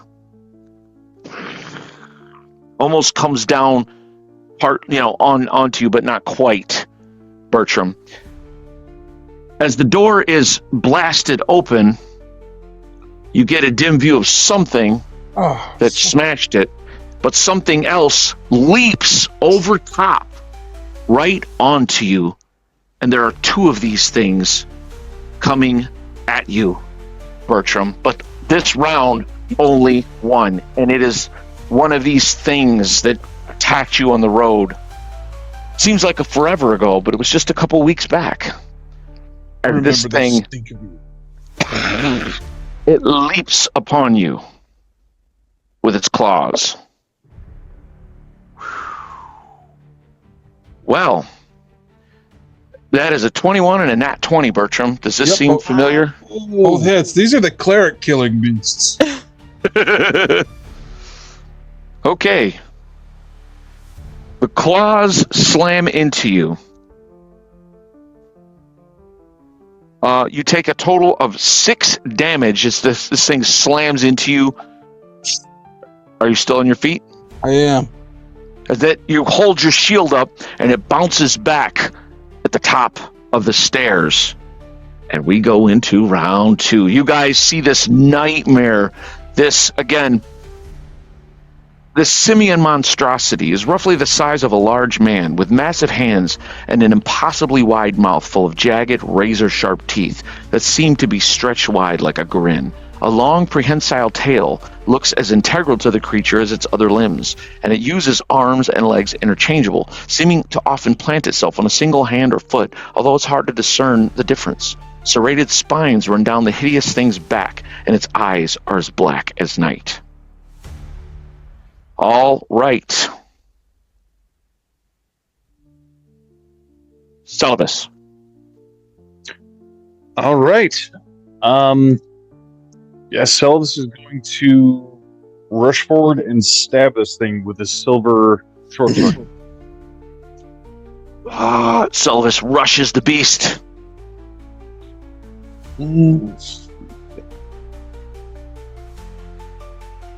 Okay, that's going to be a 16 to hit. That is exactly what you need, sir. Oh, okay. I rolled max damage, so for 7 in the right leg.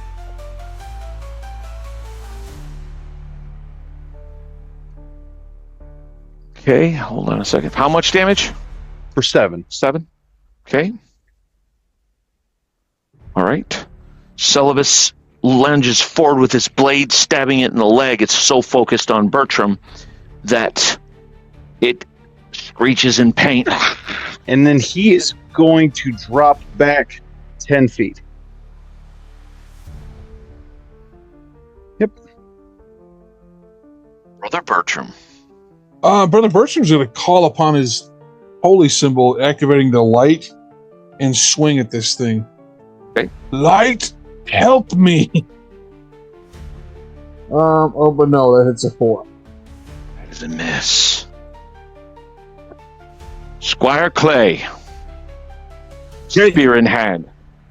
Clay will run up on the right, keeping his, that distance, and he will, he'll try to stab this thing. He got a 5. That is a miss.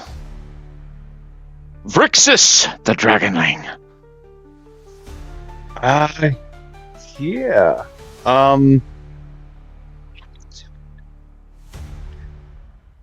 Okay.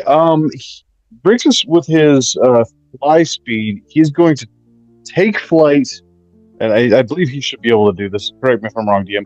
But he's going to fly up, take his claw bite, and then fly away from this thing. Yeah. He can just do like a big circle. He just kind of and fly back. Okay, perfect. I just want to make sure he could do all that. He's only 20 feet away, and I think his fly speed is like 60 or 80. He's got 80 feet of... Yeah, it's child's play for him. The dragon darts in. All right, he will take his attacks.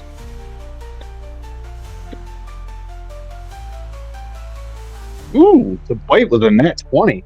I like that. Nice. Nice. One of the claws was a 21. The other one was a mistake. Both hits. Do you need these separately, by the way? Nope. Okay.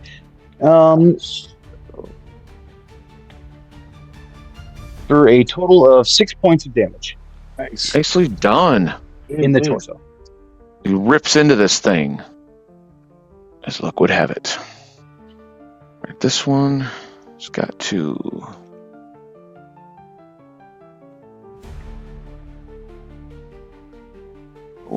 It stands firm. It's going to take a claw bite on Bertram as the dragon flies up, and Bertram, you get this as this thing, the dragon rips into it, and you can tell that it definitely hurts it, but this thing, as it kind of flashes between you and the dragon flies away, it lunges forward. Oh my guys, I kid you not. It's worse even than you think, but I must show you. Oh, Oh my god! that'll do some damage. Yeah. These things are like anti-clerics. I'm like, it's either like a 3, a 5, or a 20. Apparently, with these dice. Give me the 20s. That's all I can say. Well, so that's one of the claws. The other claw hit a 19, Bertram. Oh, yeah, that's my AC. Okay, so all 3 hits. The bite, unfortunately, was the 20. That's gonna matter. So, okay. Claw. Oh my god, I just want to roll this damage. Roll First- max. Oh god. Don't say things, Jerry. All right, Bertram, you sweet fella. This is the claw. So I roll the first claw, which is the not crit. This is the claw that is the crit. God. All right. I'm like, I don't want to even do this. All right, and this is the bite that's the crit. Oh, dear Lord. Okay. Okay. All right. I need a minute to process. So.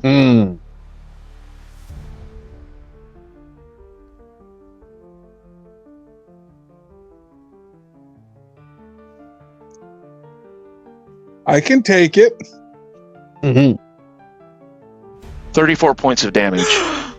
Bertram drops. I don't think you could. I rolled. This is my damage. Jerry said, "Go ahead, roll max." 5 on the non-crit claw, 6 on the crit claw, and the bite that is a D8 was a D8 plus 2 plus grab, which is not necessarily because now this thing has latched onto Bertram. Automatically. Yeah, and he's automatically grappled, and so he claws him in the torso and the right leg, and his bite is on his torso as well. He's so you guys see as this thing latches onto Bertram, it kind of claws into his chest and claws down into his leg, kind of grasping up him, and it just snaps into his shoulder, and links of his armor just break as this horrifying creature is now, and its mouth is just impossibly wide. It wraps around it, and it's and just like a bear trap, just connects with Bertram. Meanwhile, the other one goes at the next closest target. What? Squire Clay. Claw bite. Yeah. No, I just gotta roll. I'm just gonna give you guys a dice cam because I don't know, man. It's like, it's a little nerving for me. I'm like, what the heck? The bite, I think, missed. So the claws hit a 17 and a dirty 20. Both hit. All right. Snake eyes. So, the claws are +1. So Clay takes 4 points of damage. Clay falls. He gets his torso and left leg ripped into. That's a rather horrifying vision. As it's like a top Clay's torso, just like, and again, it's one of those things where, like in so many horror movies, it happens. This thing is like, it's on top of him, its claws sinking into the boy's flesh. It's like, and as it does this, its mouth just opens. Like, it's horrifying. And all you see is, and as you see this, Venric, because you're like right there, and actually, I think so is Celovus. You notice this time that as it does this, there are teeth that go all the way down this thing, like its throat even. Like the teeth just continue, like the Sarlacc monster in Return of the Jedi. It's truly horrifying to behold. And it is, it hungers. All right. Well, that was them. Next fastest is the druid. Oh dear God. Yeah, seeing them go down, she's gonna run forward, back beast, and take a 15. It has a 16 AC. Mr. Venric. All right, seeing Clay just drop like that, he's going to run up on this thing.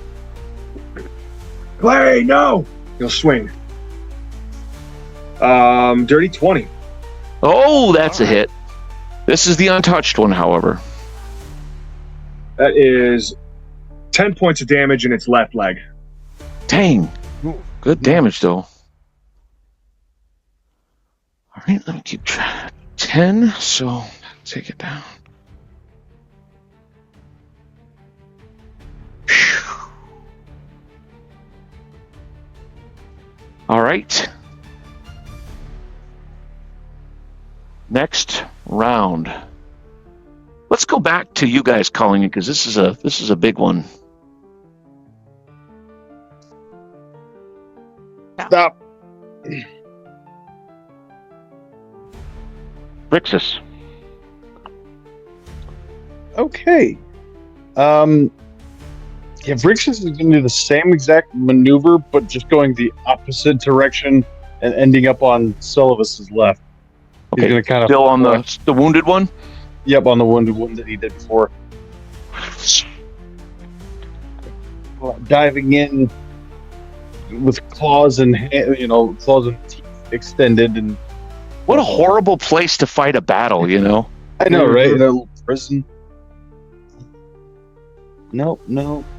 This time was not nearly as good. The one claw hits a 16. That's a hit. That's what you need. And just for 2 points of damage. Still damage as he rips into it. And it kind of hisses at him.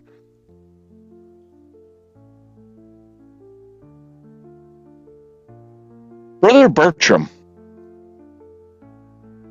give me a Constitution save. I got an 8. Constitution. You lose a hit point. Druid. Okay, she is going to lay into this thing. Celovus, pull him out of there! That time I hit a 16. That's what you need. Okay, for 4 points of damage in its torso. This thing is terribly injured as you hack into it, but it does not release its grip on Bertram almost. And you see this one looks it's slightly smaller than the one that's currently fighting Venric, but it bears scars in familiar places, and they look very similar, but you think for a moment this might be the exact same one that attacked you guys before, and it seems loath to give up its grip on your cleric. Got a taste of priest flesh.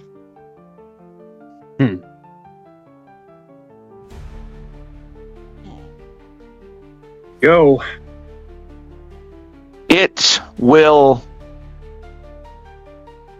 keeping its one claw on Bertram, it will lash out at you, Aelwyn. It doesn't bite because it can't get free enough to do a bite. Swings at you, hitting a 18 That's a hit. for 3 points of damage Okay. in the Stand. torso as it claws at you, ripping into your, like, almost like you're glad of your leather armor as it kind of like shreds in and you feel some blood flow. But its other claw automatically does 3 points of damage to Bertram as it just tightens on him, just shredding in, and it's just ripping into his side now. The other one, now, Venric, you didn't have time to put your armor on, but you do have your shield, so whatever that leaves your AC as. Yep. But of course, it's freaking Venric, so I hit an 8. I hit a 12. And the bite hit a 14. Miss. What? With my shield, I have a 15 with no armor. Are you kidding me? Oh my god. If that was anyone else, I'd just roll like 3 20s. I'd rolled 4 20s rolling 3 dice. Somehow. Somehow. I'll kill this cleric, or this knight yet. Yes, you will. This guy. All right, yep. Venric is going to return the favor. Captain Perfect Hair. Captain Perfect Hair, that's right. That is a 16. That's what you need. Of course it is. Oh, max damage. I hit him for 12 points of damage in his left leg. Oh my god. Venric, you chop into this thing's leg and it goes to the ground screeching, wailing, thrashing, just black blood just jetting out, shooting everywhere. With the snarl on his face, Venric will rush at the other one. All right. Rushes up. The thing atop his cleric. Celibus. All right, Sylph's adrenaline is up, and a plate mailed armor Bertram is not something he can move anywhere, unfortunately, with his big bad 13 strength. So he's gonna lunge in and try to stab this thing. Okay. Let's see. That's gonna be a 17 to hit That is a hit. for 5 points of damage in the left leg. There's its remaining hit points. Holy crap. You hack deeply into this thing's leg and it collapses. Again, these things, when they go down, they just thrash and screech and make the most horrible sounds as they die. They take a long time to die, kicking and thrashing everywhere. I try and get its claws out of Bertram and shove its body over so it's not doing its thrashing on top of him. All right, you kind of throw yourself in there, shoving and kicking it, and give me a saving throw versus paralysis, not to take a point of damage, just from its spiny back and claws as it dies. Nope. I am too close in there. So All right, so you do take a point of damage, Alan, as this one claw catches you in the leg, and you just but you do shove and kick him off Bertram.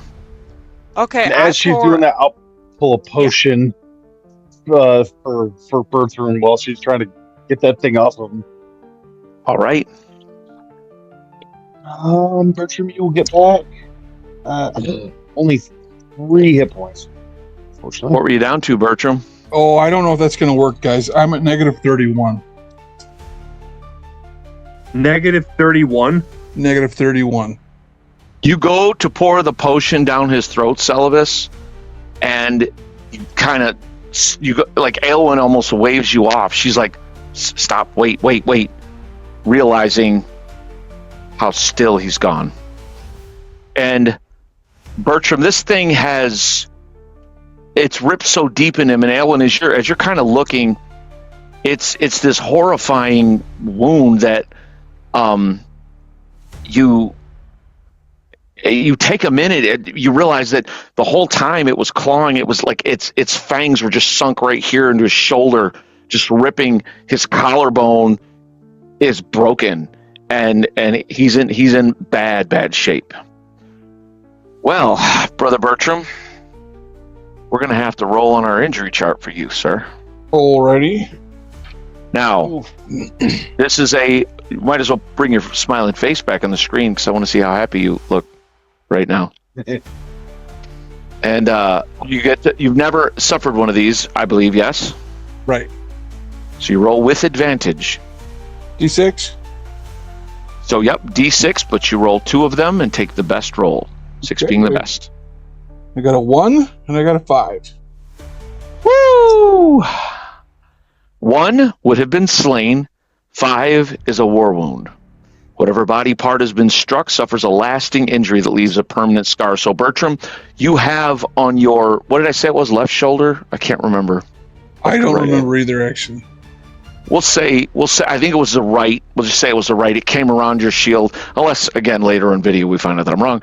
But in this shoulder, as this thing's teeth, it was like clamped. So front and back, you have like ring, like all the way around. It was a perfect ring of bite marks, but inward as well. And what it was is as the thing bites, its inner teeth are just shredding and threshing, and the flesh there is mangled, and the collarbone is like fractured and partially just crushed and pulverized. What this means is, right now, he needs rest. If stabilized, then he could come back to consciousness within a few days, but he has to be in a place where he can do nothing else but rest. And essentially, if you guys were to stabilize him here and then move him, he would fall right back into... He's in the same situation as Copper at this point. Bertram is a big dude, and he would understand if you had to leave him. Just saying. I will, take some time and bandage him to the best of my ability in this dank cellar. Okay. Adding to my collection of injured people, apparently. All right, when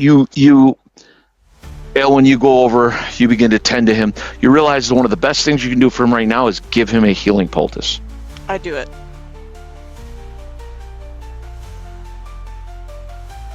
Mark it off. All right, Venric is going to apply a poultice to Clay and himself. Okay. Clay. Oh, max. 7 plays back to full. Okay. Now, Bertram, you're going to roll a d6 plus 1 with a poultice to bring you back from -10. I got 6, but you said -10. I was at -31. I know what I said. So what this means is, because you would be dead, but we use the different permanent injury system. Oh. So this brings you up from -10. Okay. You are at -4. However, you can receive no other healing. Once you can rest, then your healing will bring you up and around. But you have to have good, solid bed rest, like in a safe place, not a dank dungeon floor or anything like that. So it's just one of those things. And Ale, when you realize this, you realize he's like Clay. He's at death's door, but he is stabilized. He's essentially... This is the best you can do for him. No amount of magical healing, the trauma his body has endured. He just has to have... He's got to have bed rest. He's got to be, he's got to be tended to and cared for. I'll leave you all to discuss. Dawn is only about an hour or two off. We need to go back to the Holy Temple. Yes, yeah. Our first move, we've got to get back to camp.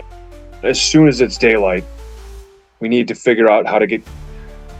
Clay and I can carry Brother Bertram. If you two can carry Copper, and we'll just have to take our time to get back to camp. From camp, we need to head back to town. That is, hopefully, if the uppermost parts of this temple aren't swarming with undead by the time we get there. Well, Dawn And should even- banish them. I mean, up on the, outside at least. Yeah, if Surface. they're down in the temple, that's one thing. But Even if Could. they are.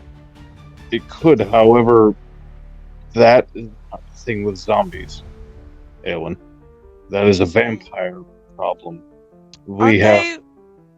aren't zombies? I guess I thought they were susceptible to daylight. There, too. there are many different variations of undead. All of them have different weaknesses, powers.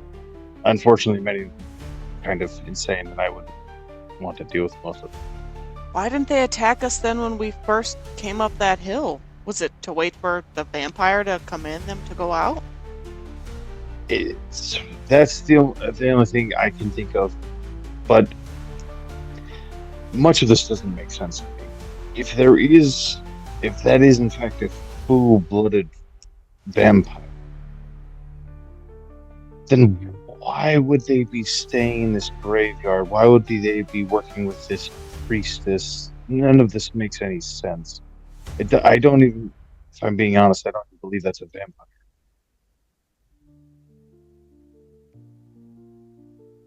Well, regardless, I mean, you have to just get through and get out of this place. Either way, we have to get back to camp. Otherwise, we're going to lose Copper and Bertram. If the zombies are there at the surface, we'll cut our way through them, or die trying. I mean, And drag them through the horde. I'm assuming you guys shut the door while you're having these conversations. I'm just going to give you the benefit of the doubt and say you wouldn't just leave the door open and all that. No, No. I mean, Right. I drag the bodies into one of the cells so that its stink is not all over us. I mean, I know it bled all over, but still. yeah, Venric will give her a hand dragging those bodies, and then, yes, closing the door and then moving that table back in front of the door again for the remaining 2 hours of rest we have. Well, Celibus, do you suggest anything else? No, but the unfortunate truth is that we might be having to deal with this. I'll just be honest with you, Benric. I'm not dying, especially if I'm not getting dragged down and eaten alive by a horde of zombies for a thief I met 2 days ago. Well, We'll carry him, Daisy says. And Elroy's like, yes, it's the least we can do. We're probably not strong enough to carry the big man, but we'll carry him. Then they kind of back up again, having said that. They just feel like they want to offer to do something. They're just terrified. well, that would I cover just- Copper. Would leave I to just us. want us to be ready. We have a long way back to the outskirts of Fartham. Well, we also don't need to take the main road. I can lead us through the, Carrying bodies over hills and through things. I can find trails. It's better than walking up the main road. Can you?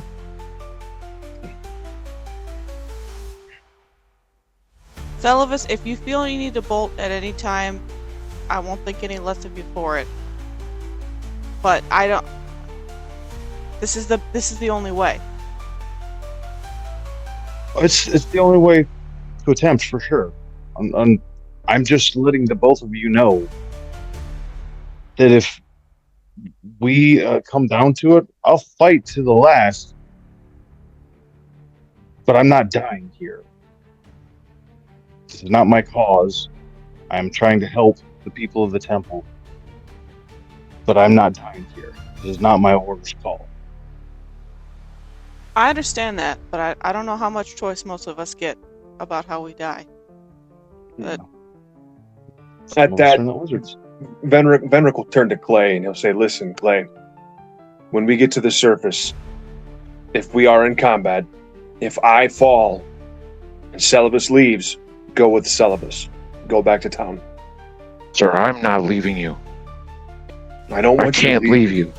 Clay, the only thing I'm saying is if I fall in combat and there's no way out, you don't have to die with me. You're still a boy. You should be able to live out your life. And I don't believe that'll happen, Clay. We've struck down dozens of cultists and zombies at this point. I think we'll be able to make it back. I think that we'll be okay. I'm saying if the worst should happen and I fall protecting Brother Bertram and Copper, if there's no way out for me, then go with Celibus back to camp. I do have. Sorry, I didn't mean to cut you off. Go ahead. I was just going to tell him I have one potion left. If I fall, give me the potion. But if it should come to it to where you can't get to the potion, and there's no way, if it means you dying here with us or escaping with Celibus, then go with Celibus. He looks ready to burst into tears. He just looks like he can't. He's hearing what you're saying. He knows he needs to keep. He needs to follow orders, but he's just struggling so bad with everything that you're saying, and his chin is quivering, like he's fighting back, like tears. He just does it. He like locks his jaw and he just gives you a sharp nod. He like he doesn't trust himself to speak. If it should happen, Clay, you take the true steel and you go with Celibus. And at that, Venerable, he'll pull up his sword and hold it out. It's going to take more than a few cultists and zombies to take me down, all right? We're going to be all right. Yes, sir. We're going to be all right. So that is the game plan. Celibus, I hear what you're saying. I understand. And That is as the I game say, plan. I'm not going to abandon us at our time of need. But if it is between my life and the thief's, I'm going to make that choice. Benrick just nods. He doesn't say anything. Well, you haven't sworn the oath that I have, and that is your call. I'll be staying. But not staying. We're going to make it back to camp. We can do this. We've faced tougher odds than this before. What do we have left for healing? Come the morning, I have a few spells, and also I have several potions. I just need a little more time, and I can heal us up a little. All right. Bertram's body has potions you guys could take. That's right. Bertram did have a few potions. That's cops. 2 potions of Cure Light he has. I Tell me and I'll mark them off. How bad is everyone right now? I am No, at this- full with the poultices that I took last night. Or the poultice that I took last night. What about you, Aelwyn? You've taken some damage. I'm 9 to 17. I'm okay. Till at least make it till I can heal. Yeah, How about you? that's almost half. Yeah, I think that you should use a potion. Okay, I'll use Yeah. a potion now. Definitely now's the time to top off if we can't, just because we're low of strength. That I'm would going to be a mark these 15. potions off. Who Okay, I'll takes write them? them. I'll write your potions on my sheet for now, Bertram. Okay, that's 2 of them. Okay. Cure Lights. Okay. Clay is back up to full. I gave him a poultice, and it brought him up to full. He's only got 4 HP though. That's why he drops every time he gets hit. But Yeah. um, Fenric, how about you? I'm 20 of 29. Okay. Okay, so we only have 2 hours till dawn. And then I can get more spells. And since this is important, can I get the 2nd level druid spells? Yes, I'm very sorry. I didn't get that far, but that was the one thing I forgot to do for you. But you will have cure moderate wounds, and I'm assuming Okay. that's the one you will take. I'll take it, yep. And can you just tell me, and I'll write it down, how much that does? Bertram, cure mod is how much? 2d6 plus 2, I believe. 2d6 plus 2. Okay. Unless cast at range, and then it's half that. Alright. I'll heal us up a little more at that time, and then we can make a run for it. And I will get you those. I'm very sorry, It's all good. Kate. I I forgot. just thought of it just now. It just slipped my mind completely and entirely. You only get a couple, and then remember, you have to find sacred groves and stuff to get to get and learn new things. Just like Celibus must find spellbooks and Bertram must find holy sites. But you do know, and one of the ones you would know is cure moderate wounds, of course. Spell books. What is that? 12 episodes in, we haven't fought a So a true. single You never troll to will. speak of. That's the So real true. reason he wants to kill his priestess. On the off chance she has a book somewhere. Oh yeah, that's like 40% of the reason. Like, where are your books? Everyone in the town's illiterate. Well, so far you've not been a lot of places, but yeah, you're in a temple. There should be something here. Okay, I will take the last 2 hours and watch. Just try to shut your eyes for a few minutes. I actually, I'm gonna have to stay up and do my studying anyway, so I'll be staying and put there for anyways. You guys look Everyone over roll there. me a d6 already just asleep. because Clay can't sleep. He's just shocked and he's been traumatized by these events. He's just up grasping his spear, looking over at Brother Bertram who brought him such comfort. I rolled a 5. Okay. Okay. So. Just All right. as an FYI, Yes. everything the syllabus is taking today is fire. So basically, he's going to be walking flamethrower as we're trying to burn our way out of this place. So Just makes her you duck. Okay, so Venric, you said you're at what, 22 or 29? 20 of 29. Okay, I'm gonna give you a cure light. That's 5. I'm gonna give myself one. Cause I'm still actually no, I'm at 15 and 17. I'm good. And Celavis, you're uninjured, yes, I am. and Clay is uninjured. Okay, so that leaves me with 2 cure lights and a cure mod that I'll hold in reserve for now, plus our potions. Bertram had 2 potions. How many potions does everyone have? I have 2 left. I have 2 as well. What's your wisdom, Kate? My wisdom is a 16. Wouldn't you get a bonus second level? I don't Yes. think so. Oh, Yes, you do. okay. I just assumed if you did, they would both be cures. But I mean, if they're Okay. not, No, they are. I'm gonna. Yeah, this. We're trying to survive today, so yes, they're both gonna be cure mods. Okay then. Celavis, I'm gonna hand you one of. Actually, you know what? I'm gonna give Clay one of these potions, and Celavis, Yeah, I'll because give I've you already the other. got 2. Right, but you can hold them in reserve for if I go down or something. I have healing I can give everyone. Okay. Clay has one already as well. So Clay has one, Venric has one.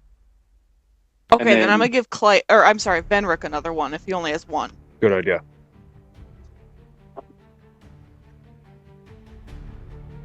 Yeah, guys, come on. We can make it out of this. 3 adventurers. We've got my squire, and we've got a freaking dragon, plus healing potions and healing spells. And 2 villagers. Yes, they are the red shirts. with you, we're And 2 here. nearly dead people.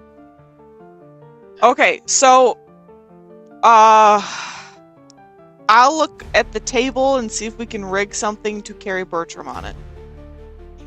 Yep, you can kind of, smash the legs off. And Bertram's a big guy, so the table, essentially, you just carry him on the tabletop.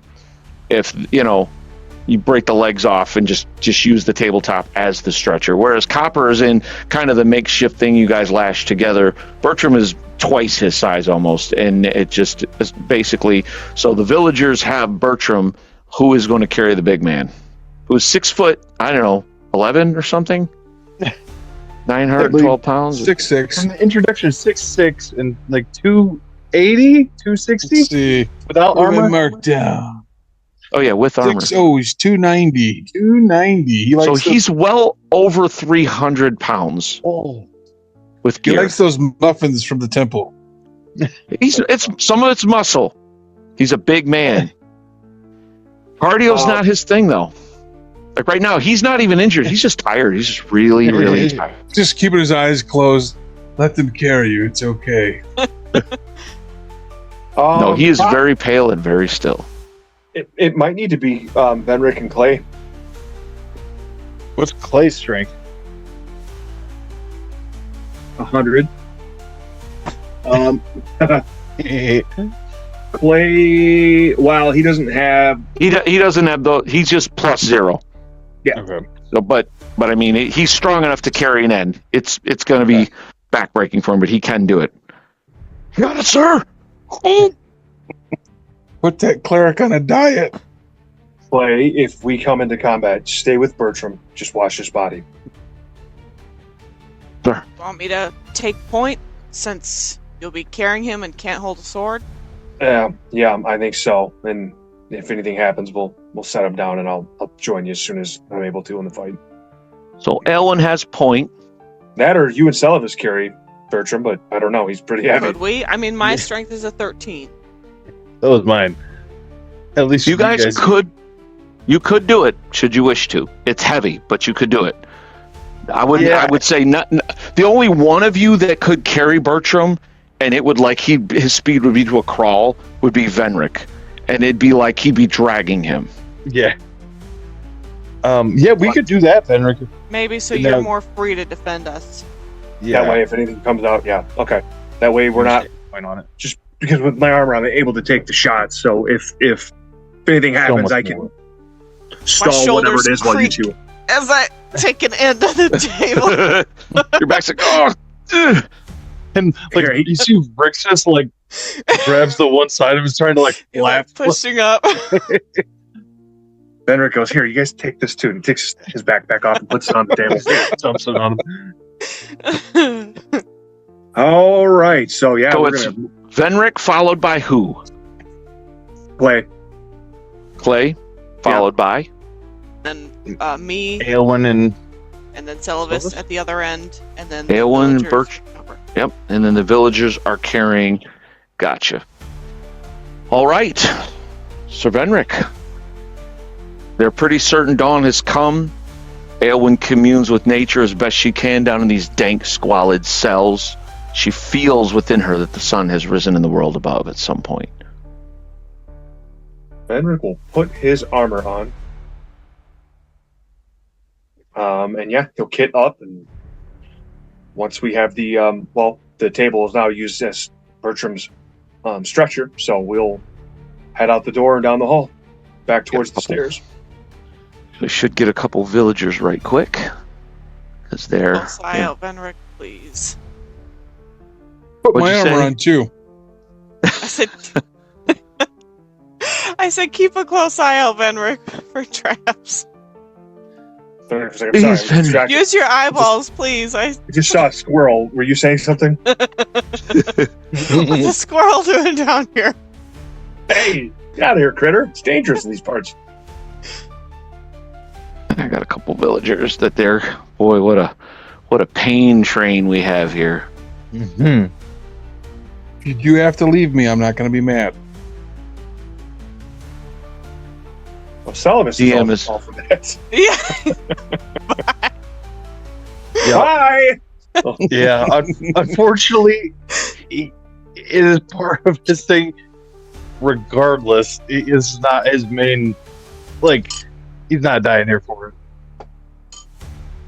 For whatever's going on. I'm beginning to care about this relic less and less. Oh yeah. Silvus really doesn't give a crap. So, essentially. Bertram in the head. Well, that was unkind. Essentially, this is what we're looking at. You guys see that okay? Mm-hmm. All right. Sir Venric. Yes. What do you do? I head out. I open the door. All right. Take a quick look. You can see in the hall and down the hall are the still forms of the undead who jerk to life at the sound of the door.